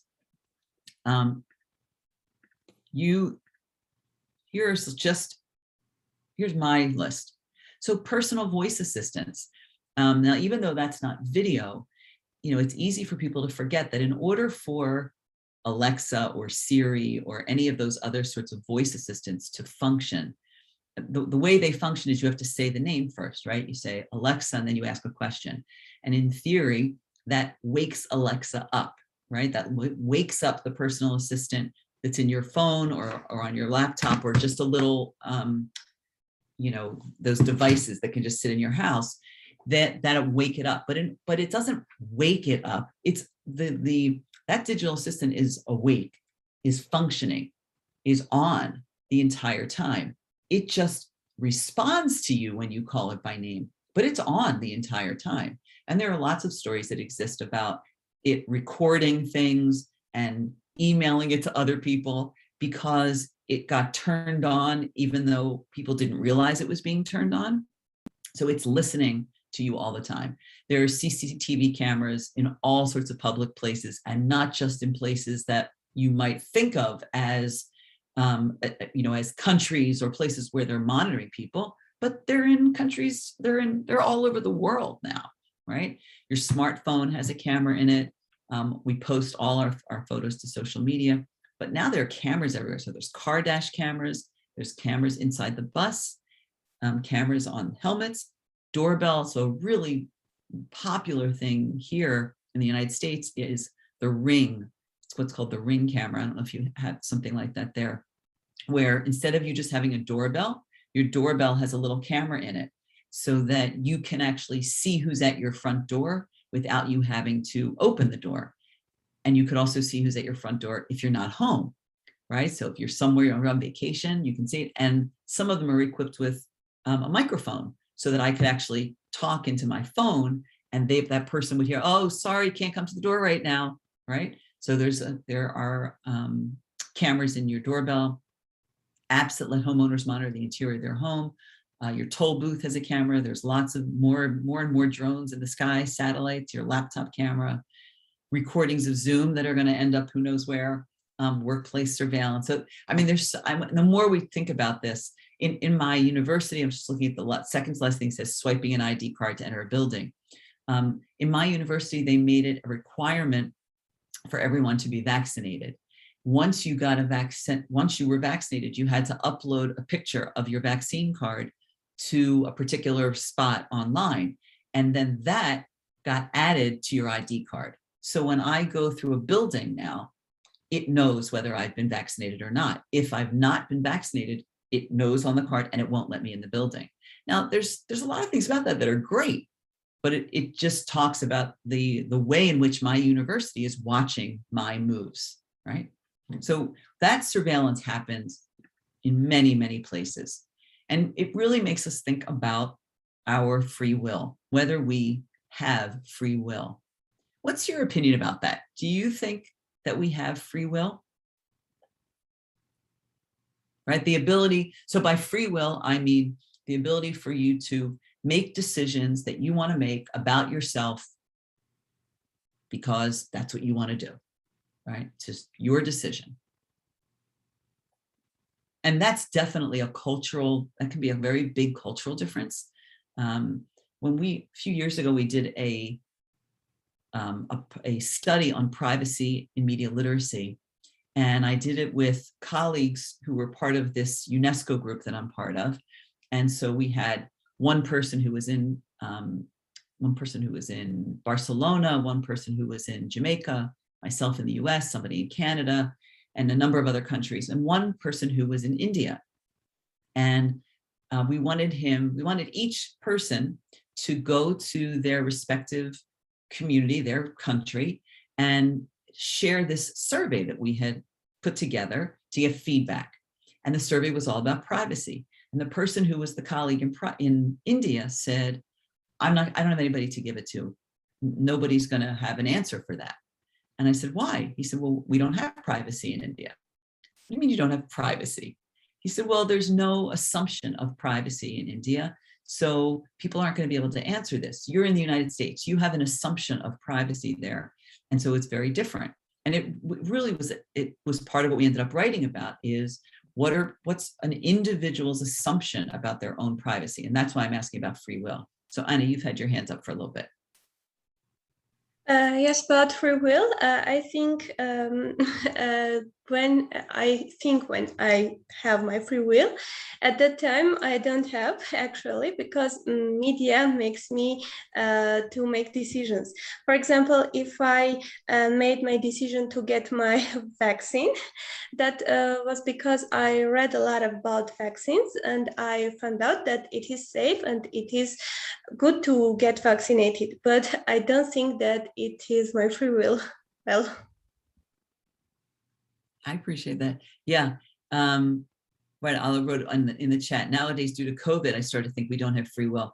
I think, a lot of us, we're put under quarantine.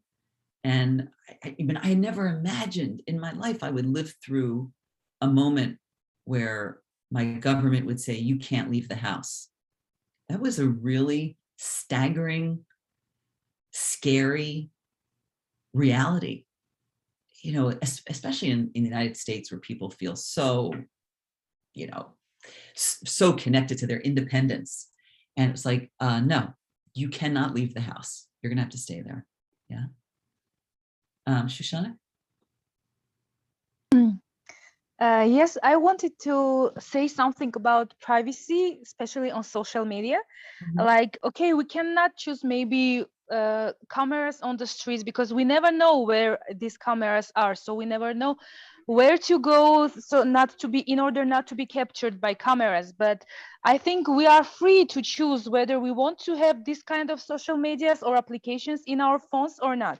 If we choose to download like Facebook, Instagram, TikTok, or other applications, we know definitely that we are going to lose our privacy but it's our choice. If you don't want, you don't share, simply don't use and don't share. But I think this nowadays social media make people like to share more and more and more, even if you don't know don't want. Sometimes you cannot hesitate, like you cannot control yourself. You want to post, to share. I think one trick I use not to share that much private things, I post like things that have in past, they're not in real time. Because when you share something in real, like you are in a seaside, like why to share, why to go live? I don't understand. Maybe you can post this kind of videos or pictures later when you are home, when you are like relaxed, or I don't know. So people cannot know exactly where are you right now. So Yeah. they might think that you are on the beach, but you are sitting at your home, Right. sharing some, Well, it is, you know. it's amazing to me how often I see friends who say like, we're on vacation. It's like, why are you saying that? But I'm going to, just to be provocative and to get you to think about this in different ways. I guess technically, if someone does not want to be surveilled by social media, they don't need to have social media. If they don't want to be surveilled on the internet, they don't need to go on the internet. But I think that that is almost impossible nowadays, especially depending on where you live. In many parts of the world, now you to do the things that a citizen needs to do requires you to be connected.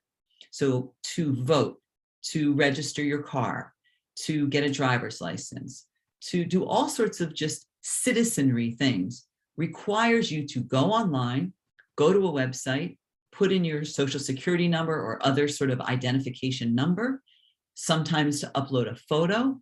And that is part of existence. When my daughter was younger and she was younger than the age that she was allowed to have a social media account. So you were supposed to be at least 13. She was like 10 years old.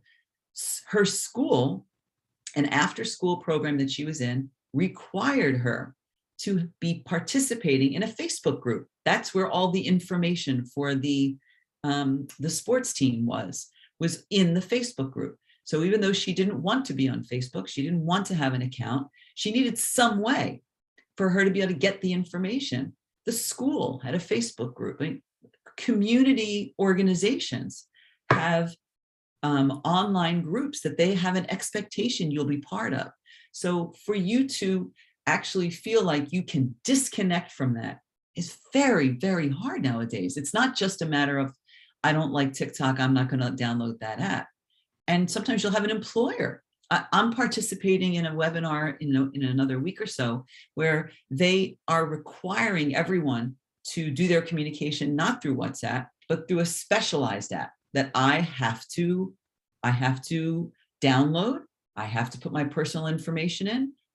If I want to work with this group, that's part of what I have to do. And we are all subjected to those sorts of, if you want to do A, you're going to have to do this, right? And a lot of it is providing personal information. Aaron, go ahead. Yeah, I just wanted to share on this because this is a struggle I'm having, like dilemma every day or every week, because it's not only about your presence there, it's not enough. Like nowadays, it's definitely not enough just to be there, and you can't even afford to close your account there, because especially when it comes to our profession. I mean, I'm seeing journalists who are doing amazing work, but they are not active on the social media. Eventually, no one knows them. No one appreciates their work. And there are definitely journalists who are doing, I don't know what do they do, but they post a lot. So they are the ones who are kind of seen as good journalists, and they are the famous ones. Eventually, they have bigger audience. And the next time employee is looking for a journalist, they're going to offer the job them, not to you, even though you are doing a better job, but you are not showing off yourself there. So we're in a very difficult situation. That's an excellent point. And I think for many people in many different professions, it's not just journalism, although obviously that's vital for that particular field. There are connections like that. There are requirements like that. And it's happening more and more. So, I mean, to me, that it increases my staunch feeling about the need for media literacy. It's not that you're not going to be able to walk away from it. That's life is online. I mean, that is a reality of life today, not life in the future. Life now is online.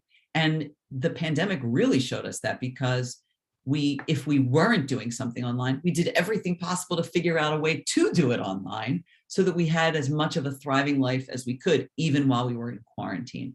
So we may be out and about now, but the residual effect of having moved everything, migrated to conducting business online, education online, friends, meeting with friends online, conferences, webinars. I mean, all of these things are now able to function online, and they have an impact on the kind of personal information that we share. So, and I'm sorry, personal information that is available about us. So surveillance and algorithms really influence our free will dramatically. Whoops, sorry, I'm gonna go back. You know, you can think about some of these questions. Do you use Google to search? Do you use social media to connect? Do you notice that your new car or your new refrigerator has a privacy policy? These questions are really inspired by this book that I'm going to talk about a bit now that's called Surveillance Capitalism. That is really a fascinating look at the way these things operate.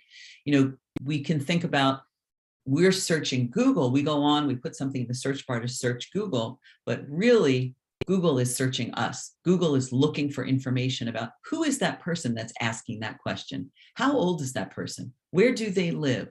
What do they like to do? And that gets funneled into their algorithm. If you're using social media to connect, social media is really trying to get information about me so that it can tailor the ads that it shows me, decide which friends' content to show me. So sometimes it's doing things to make my life easier, better, more convenient, more fun, entertaining, but it could be doing it for other things too, and I have no control over what they do it for. Your new car or refrigerator is a privacy policy because there's technology in all of those things. I got a refrigerator that had, because we moved, we had a new refrigerator, and it has the ability to have Wi-Fi through the refrigerator. Now, so there are all sorts of places where there's a camera or there's a computer chip or there's information about it. You know, if you have a car and the ad for the car says, you will never find yourself on an empty road without the ability to get help. Your car is equipped with the ability, you know, with the push of a button, your car is equipped with the ability to call the company, the card maker, right? And they will make sure that either the police or a towing service or whatever you need gets to your car. We will be there for you. And that's how they position it. But how are they there for you? They're there for you because there's a computer chip in the car and there's a satellite in the sky and it's reading where you are all the time. We rely on a GPS or some sort of method of telling us how to get from point A to point B when we're driving. That's because it can see us. It knows where we are. You know, you can look at the diagram. There's a little car driving. When I used Uber the other night and I called the Uber car, there's a little dot on my map that shows the driver as he's moving, getting closer to me, which is so convenient. But that means they're tracking him the whole time. So it really gets to this notion of privacy and how we feel about the privacy that we have or don't have. And how do we make those decisions in a culture that is biased towards sharing, right? Is biased towards sharing. There's a very interesting book called The Circle, and it was made into a movie. The movie's not very good, but the book was really interesting. So the Circle is about a company that's like Google. And the reason I'm bringing it up now is because, and if anybody's, I see there's a note in chat, let me just quickly look, if anybody has read this book. So the book really talks, it's a fictional book, but the story is about a young woman fresh out of college, gets a job at this company called The Circle. And The Circle is unveiling this new technology where you basically are live streaming your life. So you wear, it's sort of around, I don't know if it was around your neck, or I read this a few years ago. But anyway, the point is that you have the option to turn on the camera all the time, some of the time, or not. And it's the story of what happens when this woman starts to share a little more, gets to a point where she decides, I don't want to share this part. I want this to be just for me. And what happens in her workplace and in society that pushes her, the pressure we feel to share, right? And the pressure we can feel from our friends. So even if I'm on social media, but I'm not on social media as much as many of my friends, I don't post as much as many of my friends or colleagues. Sometimes I go on and I think, God, I didn't even post anything yesterday. I didn't post anything about this webinar. Maybe I should have done that. So even those sorts of feelings that we have, and I think your point, Shoshana, in the chat, privacy is the new luxury. Yeah, that's really what this article, the book is really about, is who gets to have privacy. So in a surveillance society, right, which the everyday is recorded, the everyday is watched, the everyday is recorded, and then those recordings are analyzed, evaluated, and the data is used to inform other aspects of society. A couple of years ago, I was teaching in London, and I went to a Starbucks to work. I had my laptop at the Starbucks, and I was working there. And then I left the Starbucks after a few hours, and I went shopping. I made a couple stops, and just as I was about to get back to my flat, I realized I did not have my laptop. And I went into a complete panic because I obviously left it somewhere between Starbucks and me going home. Like, I must have put it down somewhere. And I thought, there's no way I would have left it. Like, I carry it. So I must have recently left it. So the last stop I had made was at a little market, very small market. And I ran back to the market. I said, I was just here. I think I left my laptop. And he said, it's all self-checkout. He said, well, which checkout were you at? That one. I said, okay, I'll be right back. And he left for maybe 5 minutes and came back and said, you didn't have your laptop when you were here. It's like, what do you mean? He said, well, I just looked at the video and I saw you at the counter. You didn't have your laptop with you. And it was so creepy. Like on the one hand, it was great. I was like, okay, thank you. And I ran out. It ended up that I had left it in a sunglass shop. I was looking at sunglasses, and the woman saw that I left it and had put it below the counter. So it's a good end to the story. I got the laptop back. But the story is that he was able to go in the back room for just like a couple minutes and immediately tell me. And I didn't even realize I had been watched. So really, surveillance capitalism, the whole notion of surveillance capitalism, is using surveillance to make a profit. How is all of this data used to make a profit? And a quote from the book is, what is surveillance capitalism, right? An economic system centered around the commodification of personal data with the core purpose of profit making. And that is a society that we live in now, right? We used to have, with the way, let's say, if we go back to the 1950s, the 1960s, in industrial capitalism, people were making a thing, right? They're making a hammer, they're making a car, they're making a tangible product. And the goal was to make that product tangible or intangible, right? But they were making a product and they would sell that product and make money from it. That is not how many companies make money today. Today, data gathering is the action. So not the assembly line, but data gathering. The data is shared with advertisers, and then advertising, the advertisers use that to shape and influence the user's behavior. So the idea that we are on social media all the time for free, right, is obviously not true. It is not free, but it really does feel free, right? And you're on there for hours a day. And really, Facebook, if Facebook said it's going to cost you $12 a year, right? I mean, there are billions of people on Facebook. If they just charged us $1, €1 for every month that we were on, people would gladly, and in exchange for that, you were not surveilled. Many, many people would do that. But it's such an addictive, for Facebook, it's so addictive to have the data because there's so much they can do with the data, some of which they realize today and some of which they won't realize for the future when some other way of manipulating the data comes about. So this idea of surveillance capitalism is not going to go away. Excuse me. Take a quick sip here.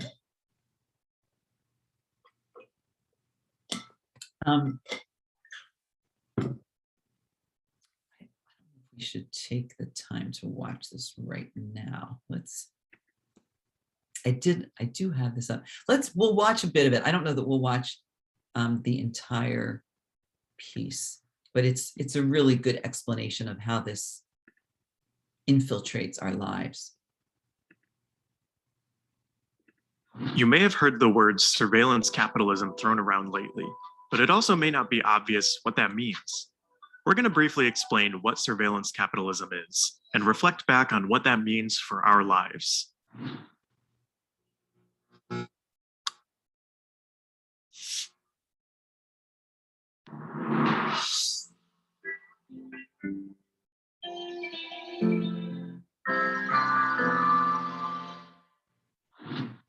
This theory is based off of a book of the same name by Shoshana Zuboff, professor at the Harvard Business School. She motivates this theory by talking a lot about Google and how they became the first company to tap into this new form of profit making. But first, it may be useful to do a quick refresher on how industrial capitalism works. We can take the example of a car factory. The factory and equipment are the means of production. Workers labor in the factory to make the product. I'm going to jump forward. Generally, just talked about there. There's grammar, tendency to capitalize if they use punctuation in their search, or typos. Eventually, data scientists at Google figured out that this data exhaust could actually be used to predict things about their users, like their personality or interests. More importantly, though, they figured out how they could predict very specific things about users, like how they're feeling in this very moment, how they may be feeling in the future, or what their goals are. I'm just going to pause this for a second. The part that I skipped over there is they talk about how the fact is in the beginning when data was gathered, the data was gathered to be able to shape. So they got information about users to be able to shape the way the product was that they offered. So Google was gathering data to be able to make the search more effective. At some point, they realized that they had all of this data and that it could actually be used for other things. And that's how they moved into this behavior data, right? To shape the way we act, that they could change the way we act based on what they show us. These predictions ended up becoming a gold mine as Google got into the business of allowing advertisers to carefully craft and target ads whose likelihood to make you click them was now based in behavioral predictions. And this was the turn to surveillance capitalism. Now Google's main objective was to sell prediction products to their real customers, advertisers. Instead of you being a customer to improve search for, users were now the raw materials to mine in order to make better prediction products. If you've ever heard the saying that on social media, you're the product, Zuboff argues that's wrong. The products are predictions about you, and you're actually the resources. And in the interest of making better and better predictions for advertisers, a new incentive was born to generate and mine as much behavioral data as possible from users. And Zuboff calls this the extraction imperative. This entirely changed the game of what it meant to produce and reinvest as capitalists. The old behavioral reinvestment cycle now gained an entirely new layer of machinery. The new means of production in surveillance capitalism are machine intelligence algorithms. I'm going to stop it there. Just so I think that gives you a sense of what the point that they're making, and what the book talks about, and what I think is important for us to understand in terms of our lives that we live, and privacy and misinformation. All of that is intertwined.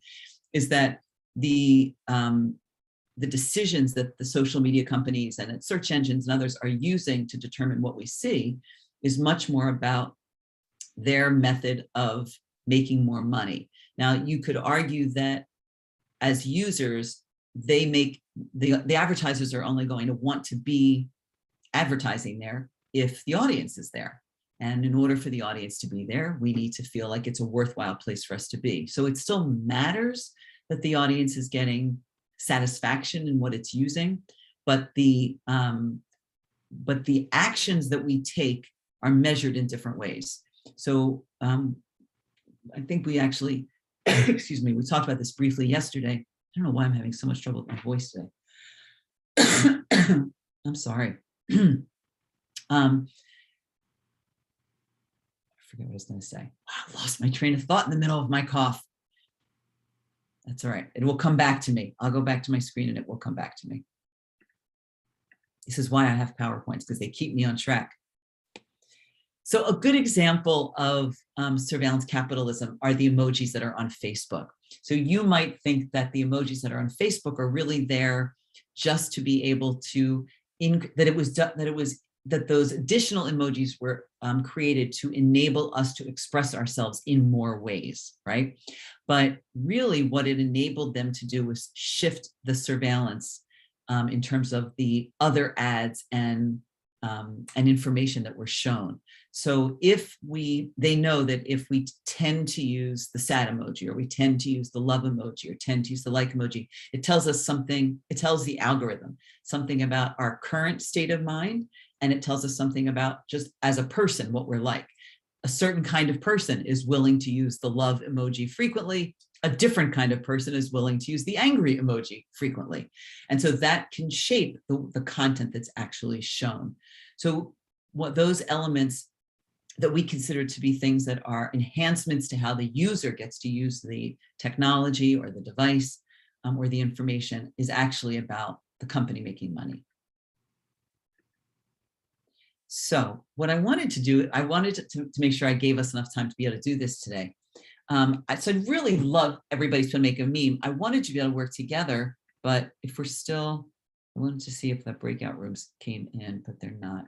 I wish I knew what happened with that. It's really a bummer. But you can do these and then we'll just share them. So what I would like everybody to do is be able to make a meme about some aspect of media literacy, some aspect. It could be about the 5 key questions. It could be something about privacy or misinformation. And when I say a meme, let me share my screen so that we're all together about it. Right, so you're making something where there is an image and text on that image.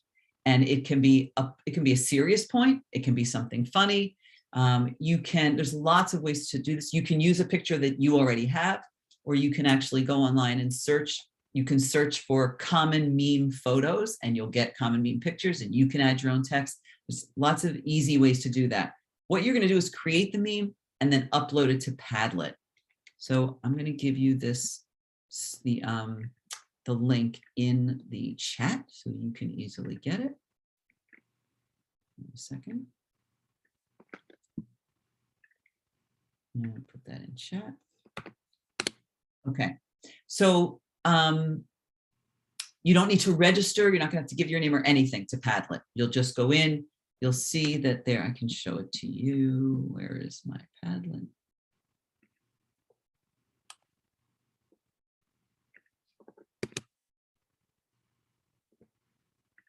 I'm going to show you that real fast. Okay, so when you click on the link, this is what you're going to see. And it says Media Literacy Memes. At the bottom right corner, you see there's a little plus sign. If you click on that plus, it will allow you to create your meme. You can use your camera. You can upload the picture there. And then you can write something if you want to, or you don't have to write anything at all. You can put your name if you want to, and then just post it so we can end up with them on a screen.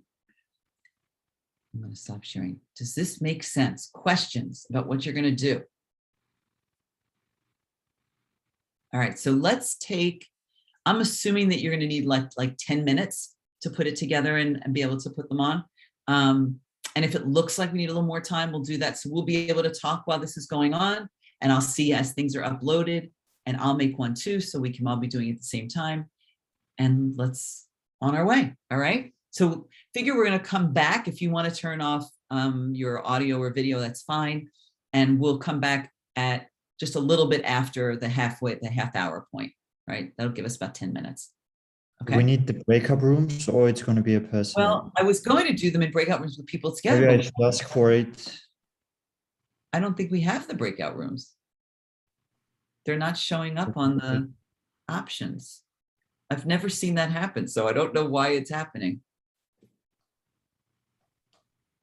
Because I thought it'd be easier if you were working in teams. But that's all right. You're a creative bunch. You can do this. Anybody have questions about how to do it, what to do, where to find pictures, anything? I have a question. Yes. We can take any kind of pictures, or just you show us? You can take any picture that you want. I'm not even worried about the copyright of the picture because we're not going to share this anywhere. It's just going to be on our Padlet. I will not share it with anyone after today. Okay, thank you. Any other questions? Okay. Create. Go create. Here's the breakout rooms. Yeah. Yeah, Okay, that would be so good. I'm going to put you into groups of two because I think it would be better to work together. So let's do that. It'd be more fun to work together. Here we go. And if you, for some reason, everybody should have the Padlet, access the Padlet. So if you end up in a room alone, let me know and I'll move you to another room. But everybody should be able to get with someone.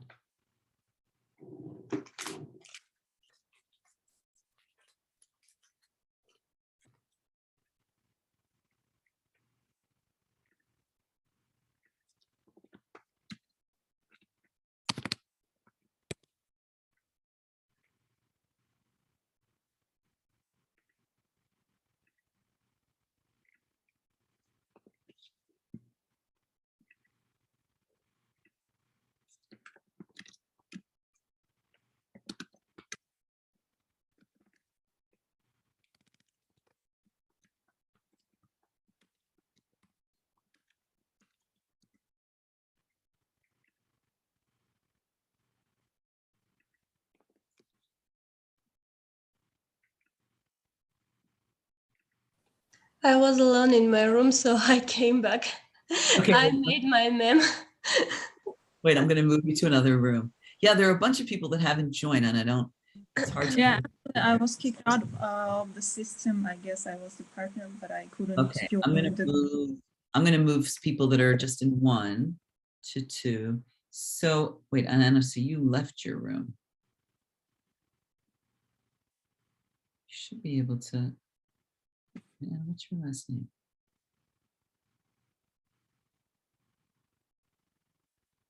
I was alone in my breakout room. I was alone too, and then I come back here. Okay, anybody that looked like they were alone, I'm moving to another room.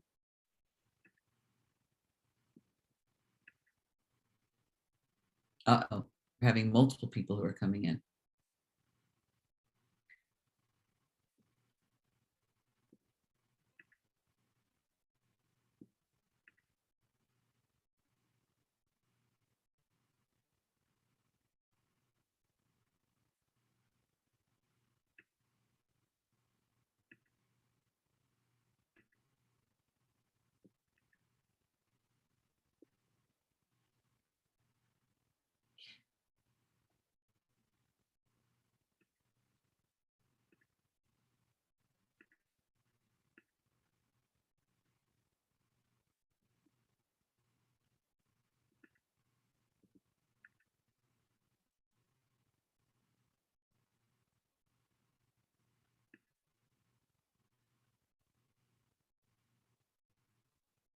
Anybody else that's alone? Let's see. Sure, I'm not joining the room because I believe it's better if they do that on their own. Okay.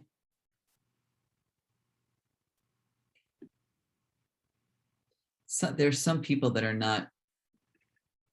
not joined any room. I don't think they may not be here. Because I'm trying to move them and it's not.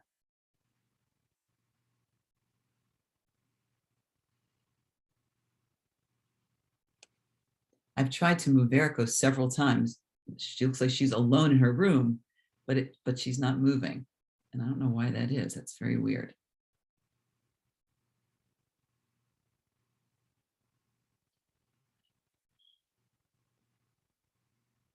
All right, Akanusha's not moved.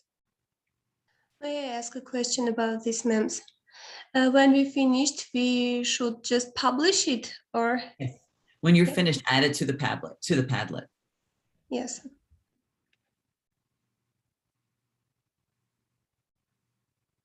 Anna, are you still not in a room?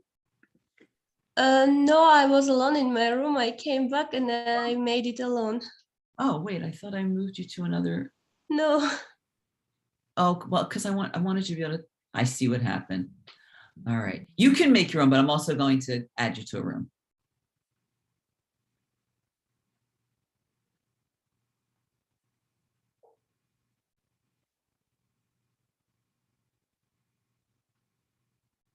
Is there anybody else who's online right now who wants to be moved to a room? Obviously, Ganush, and Yeah, I think guess they're not here. They're registered, but they're I am not. here. I want to move on, please. yeah. Yeah, so I have you. Here we go. Let's move you to here. See if that works.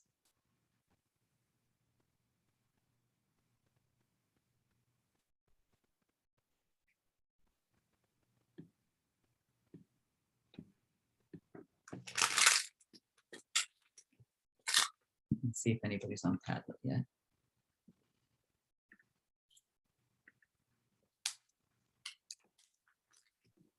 Maybe Ganush and Ani should work together. I see I don't us. think they're here. Yeah, okay. They've not tried to join the room that there are people in the room that they were assigned to. Ganush, Ani, can you hear us? Ganush, Ani, Esterek. I think they're not here. Yeah, okay. I had just stepped away from it.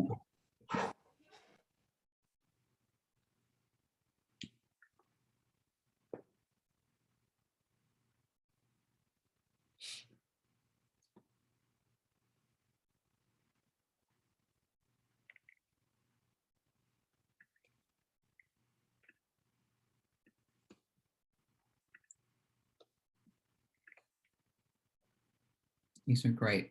I love that picture of that dog.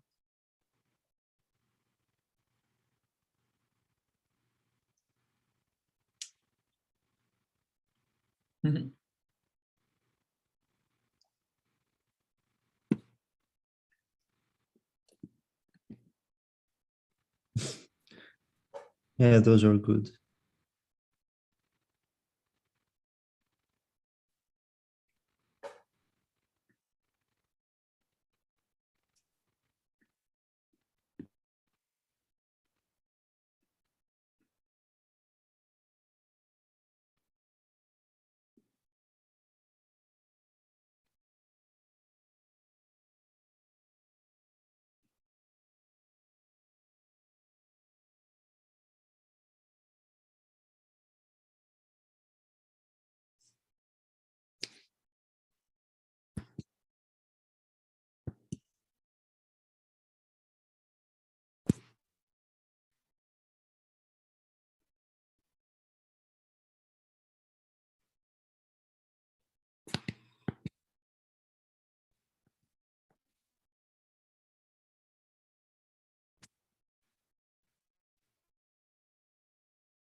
And it looks like we need to get that link back to everybody.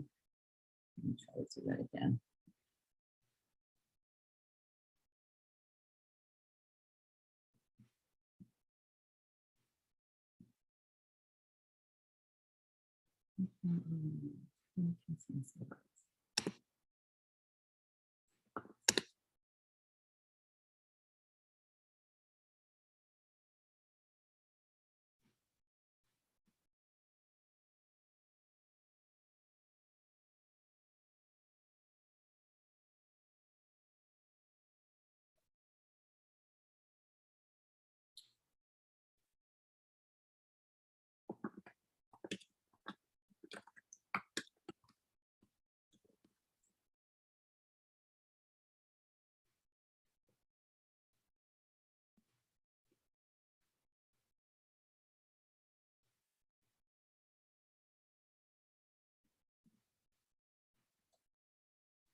There's some great ones on there.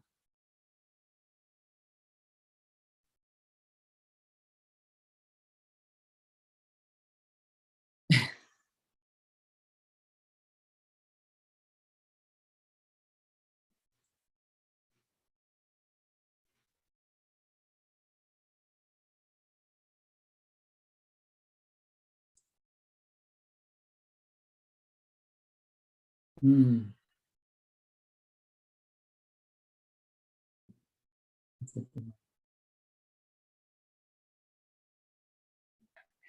Miss Cherry, I'm sorry, I was in room 2, but I was kicked out. And are we back here?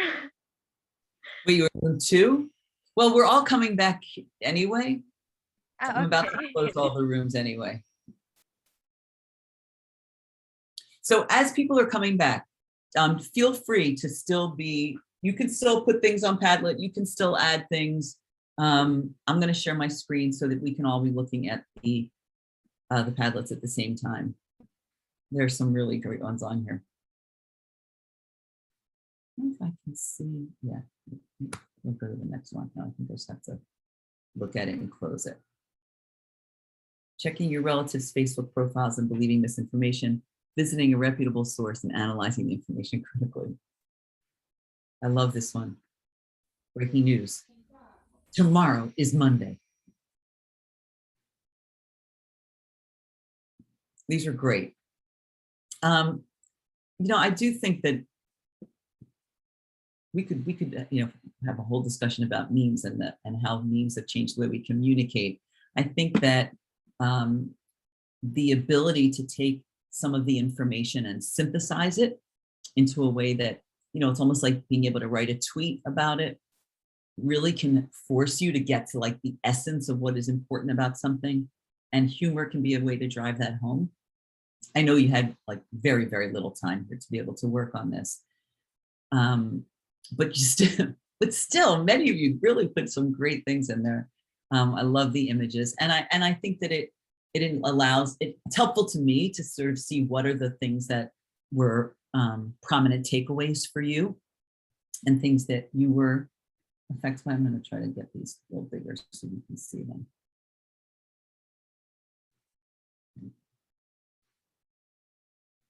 I really like this one a lot. Whoop, what happened? Not sure if it's real news telling fake stories or fake news telling real stories. We're all wondering that. Whoop, okay. So somebody has to tell me what that says.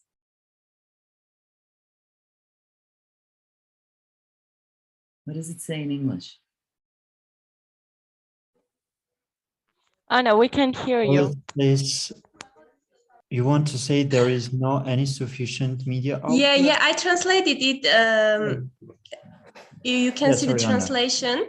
I'm sorry for Armenian text. I made this meme a couple years ago, and I realized to download it and show you. And you can see the translation. He says, so there are no self-sufficient media outlets, and the man says, oh dear. So if you saw the film, you can get the idea. Ah, okay. Yeah, of course, I love dogs, so I love this one. I think my dog looks like that sometimes. Yeah, so please continue to share them and put some of your thoughts in there and you know, to really allow yourself over the next 24 hours or 48 hours to be thinking about how these concepts connect to other work that you do or the way in which you make decisions about your own social media. Just a couple other things I want to share. This is a quote from the author of Generation Z. It says, "We live in a world where increasingly nothing remains secret. And one of the signs of true wealth and power may end up being that privacy will become a commodity only for those who have the serious money to buy it. For everyone else, all the world really will be a stage with all the people on it self-consciously playing their role." So what is the world we're creating in terms of who has power through the commodification of data and information? This is the term for this is epistemic inequality. So epistemic inequality, right, is when a power shift, when it really is the structure of the way something is created signals that power shift. So when you're thinking about information and you're thinking about the data that even you have access to, it's worthwhile to sort of take that step back, those questions I have on the bottom, asking yourself, who knows? So who knows the information? Who decides who knows? And who decides who knows? So a little bit of like meta thinking, right? That it might be that I know something, but who decided that I know it? Oh, Facebook decided I should know it. And who decided Facebook should be the one to decide that? I don't know. We could say I decided that or Facebook decided it, but it certainly there was not a conscious undertaking of that. And the social media companies are the first ones to say that what they invented the social media company to do is not what it is necessarily doing now. So we open that, right, that Pandora's box, and then people take off.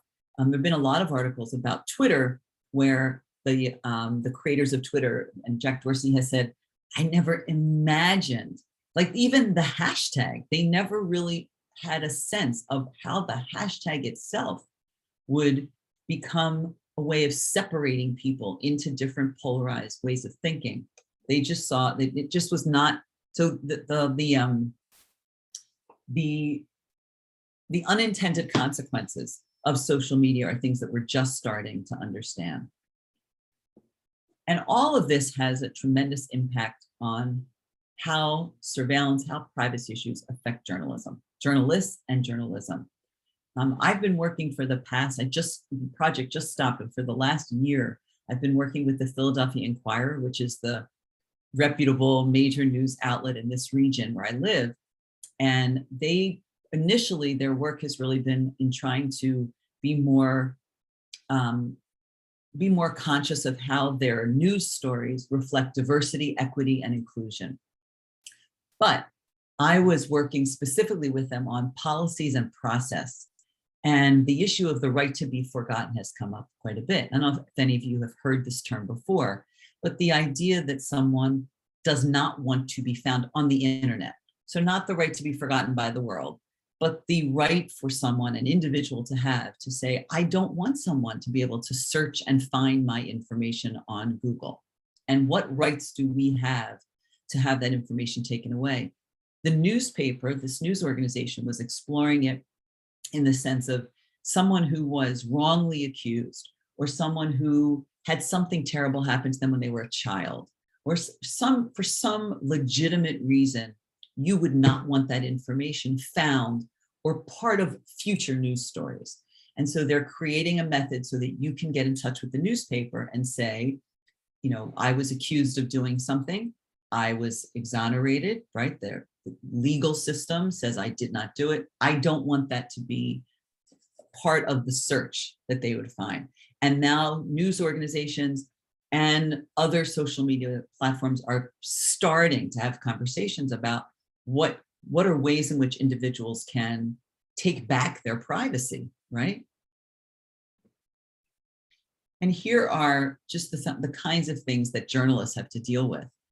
Surveillance influences the ability to gather news, source protection, confidentiality is put at risk. So journalists are talking to people all the time about, tell me this information so I can write the story. And many times people will share information and they say, this is just confidential. I don't want to go on the record, right? They want to keep it private. But how is that possible more and more when it's easy to connect the dots using social media? And you can, look at the various points that are on here. I'm not going to go through those. This was a Google report about the right to be forgotten and about who's making those requests and how they're trying to be cognizant of them. This is much like yesterday where I had way too much information on my slide deck. There's too much information here. So I'm going to just go through some of these quickly. There are methods. So if you don't want to be tracked, so if we're talking about this as an individual and not as a journalist, there are ways you could do that. First of all, there are many, many, many options available to you on social media to protect your data and to protect the right for other people to find you. And it really is important for you to go into your privacy settings, I would say once every 6 months or so, and look at the options and make choices. You can create a social media account that you can use all the time that no one can see. You can make one that only the select number of people you decide see it, that only they can see, or it can be wide open. But you can make that choice and you should. You can also use a search engine that does not track you. So DuckDuckGo has been around. I actually don't know if DuckDuckGo is available to you in Armenia. I think it is, but I'm not positive. It's but available. Okay, so DuckDuckGo does not track you. Now, it's a trade-off because one of the reasons that we often feel like Google is magic is because it tracks us so well that it can seem to know exactly what we're looking for and give us the information we need. DuckDuckGo is not quite as good in that sense because it's not tracking everything that you do. But if that is important to you, that's something to look at. Even something like the way you use Google Maps or whatever map method you are using, there are ways for you to change the settings that are on there. So I actually have instructions in your map to how to go in, and you can change your timeline, change your preferences, change the history that Chrome keeps from you so that they can't track you going forward. There are lots of things that you can do. You can clear your cookies every week, clear your cache. You can make a decision to obviously not using the same login for every account that you're in, because that enables the different sources that you're in to share that information. So when you go onto a website and it says, would you like to use Facebook to log in? The answer to that should always be no, because then you maintain those individual pods. They're not able to share that data.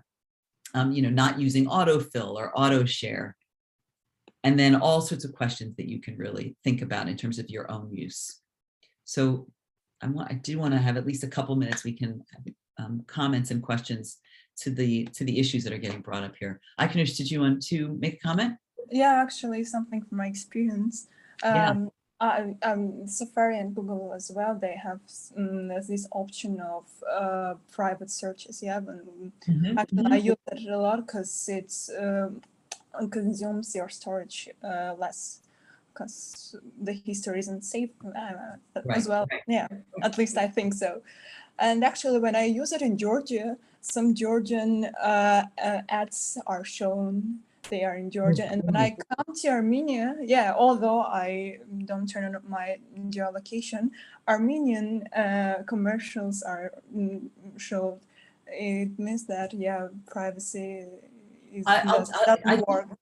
I just had something happen yesterday that sometimes things happen, they just freak me out. So my dog has had some problem recently. He's had to go to a specialized vet. Right? It's a dermatologist for a dog. Imagine that there are dermatologists for dogs. So he's been to this dermatologist a few times, but Friday, my husband took him for like a follow-up visit. My husband is the one who took him. Saturday, I logged in to my Facebook account, and one of the ads that went through was for a remedy, an organic remedy that takes care of the problem that my dog is getting drugs for at that doctor. And I was like, whoa, wait, how did that happen? Like, what? But we realized that the account that we created at the vet, I created. So actually the account is in my name, even though my husband took the vet, the account's in my name.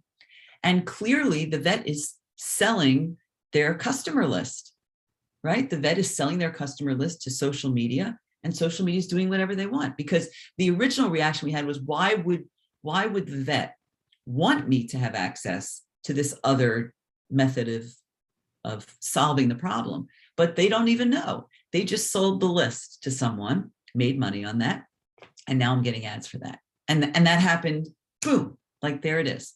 So that it's really, now it's actually great that I saw that organic. I'd be much happier giving my dog some natural source than giving him a drug. But it's amazing how quickly that happened. And of course I'm receptive to it because I do care about my dog, and it did happen right now, right? This is when I need it. So the ability for this to be convenient and help our lives is, if it was only bad, the issue wouldn't be there. The fact is that we enjoy it, right? It helps our lives be easier and richer and, more wonderful in all sorts of ways. And it's also capable of all the horrors that it's capable of. Yes, Miss Anna. I wanted to share with you one of my jokes. When I need something but I can't find it, for example, I need online shop of stickers and I can't find it, I open Facebook on my computer and say, dear Facebook, dear Zuckerberg, I need online shop of stickers, and I wait for adverts. That's great. I actually had a student. I think we all do this in Armenia. It's really a joke. If you want to search something, you just record like, hey, Facebook, would you help me find, or just pronounce the name of the product you want to search. Right. I had a student recently who said to me, she needed a new pair of jeans. So she went online and just searched one pair of jeans, and then boop, automatically all the other ads came. That was what she needed. I know.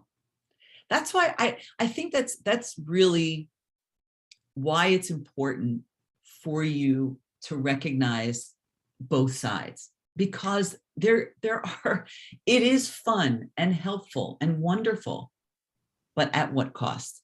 And I'm not suggesting that you not do it. I just think that it's really important that we realize that people can gather a lot of information and do wonderful things with it until they decide to not do wonderful things with it. And then they still have all the data. If tomorrow Google decided to do something else with that data, they could. They have all the data. So that's what's scary. And Google or Facebook or Apple can resist the government from invading that data for a long time, but maybe in the future they won't. We don't know. Aaron and then Karine. Yeah, just regarding what Anna said about her location and the advertisement. I just wanted to share my experience, how I tried to fool the social media. I've been living in Prague, and when I came back to Yerevan, I just basically didn't remove the line where I'm mentioning that I'm living in Prague. I hid it from public, but I kept it on Facebook. So for 2 months, while I was living in Yerevan, it would suggest me only advertisement from the Czech Republic. But then I moved to Georgia, and now it started finally, I think it finally realized that something is going wrong here. So it started to suggest me Georgian advertisements. Right. If but anybody, that Armenian advertisement part. If you're using Netflix or some other, streaming service too, but Netflix, I do a lot of global travel. It's always fascinating to me that I'll log in, I'll travel somewhere, I'll open up my Netflix, I log in with my same login, I always do, but it's totally different programming, because the rights to the access to the rights to programs are different in different parts of the world. Netflix does not have global rights for everything. So obviously, my computer knows where I am, even though I haven't told it where I am, right? It is able to track that. May I? Yes, Karine, go ahead. Yes. I think it is okay for us. It's good news because after this training course, social media will suggest us how to survive online, how protect our data. Well, the truth is that the social media companies have been doing more to say, this is how we make our decisions. This is how you can protect your privacy. They are providing more curriculum information for media literacy. I've been working on a global media literacy project for a while that's funded by Facebook. But you have to remember, I mean, we didn't get into some of these deeper regulatory issues, and obviously they're different in different parts of the world, but the social media companies will act as good citizens if that is the best way to keep government away. And so they only do as much as they need to keep government away. And other than that, they'll do whatever they can. So, and Mark Zuckerberg from Facebook has actually been quoted as saying he would like Facebook to be regulated. And the reason he wants that is because if Facebook as a company makes its own decision about how they're going to regulate. So let's say Facebook decides we really are worried about misinformation and we're going to stop allowing this certain kind of content to go through. We think that's terrible. We're going to stop. And the people that are members of Facebook, users of Facebook, get angry and they leave Facebook. That will hurt Facebook. But if the government says no social media company can allow this kind of content, you all have to do everything possible to make sure that this kind of content never gets through, then it's an even playing field. Then Facebook and Snapchat and TikTok and YouTube will all have to work on the same rule and no one will be hurt. No one's financial bottom line will be hurt. So he has an incentive to have the government do some regulation. The fear that the social media companies have is that they'll do too much regulation. But I think different parts of the world have already started doing some regulation. And I think in the US, we're inching closer to it. We're not there yet, but it will happen a little bit more. I think as time goes, unfortunately, as bad things happen, that will push the governments to get more involved. Shoshana. Yeah, I wanted to add, I had the same situation as Aaron told. I have lived in Poland for 1 year. Of course, when I moved to Poland, everything changed in all my Facebook and Google and everything was in Polish. But then after 1 year, I came back to Yerevan and I started to search for a job. And of course, I wanted Facebook to show me job applications, announcements in Armenia or some trainings. And I couldn't find it because it wouldn't change for 2 months. But I changed my location, of course. And then I was really angry. Come on, change it into Armenian so I could find job or some other trainings or something, just not to stuck, at home and do nothing. Okay. So yeah, sometimes it is really helpful. It can be. Yeah, it's right. It's a double-edged sword. Yeah. Yeah, I just want to mention that my point was that I was using that private search and even having this private search on, I couldn't avoid this surveillance. Right. So that was the point I was talking about. Yeah, I think the private, right. So even if you change all your privacy settings, right, whatever you do, you can limit what they can do, but you can't stop it. Right? You can limit it, but even limiting is a good thing to look at. I think that people are often, sometimes I'll do workshops where we'll actually in real time, like everybody goes into their social media account and looks, and people are always surprised at all of the changes and all the privacy settings that they really could adjust. What happens is we feel this is happening more and more, where we all start to feel like, oh, what's the point? They're going to find me. There's cameras everywhere. There's no privacy. And we just throw our hands up and we feel like, well, just let them find out what they need to find out. And we give up.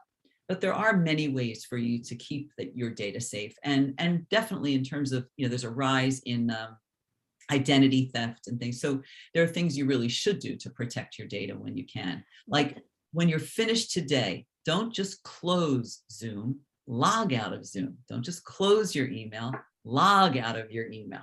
Log out, log out, log out.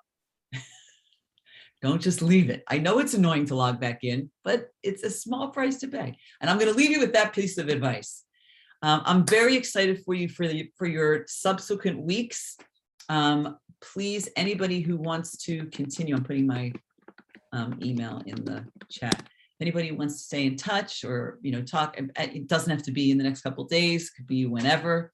And certainly if you find yourself in Philadelphia or in New York, you need to get in touch with me. You have a friend here.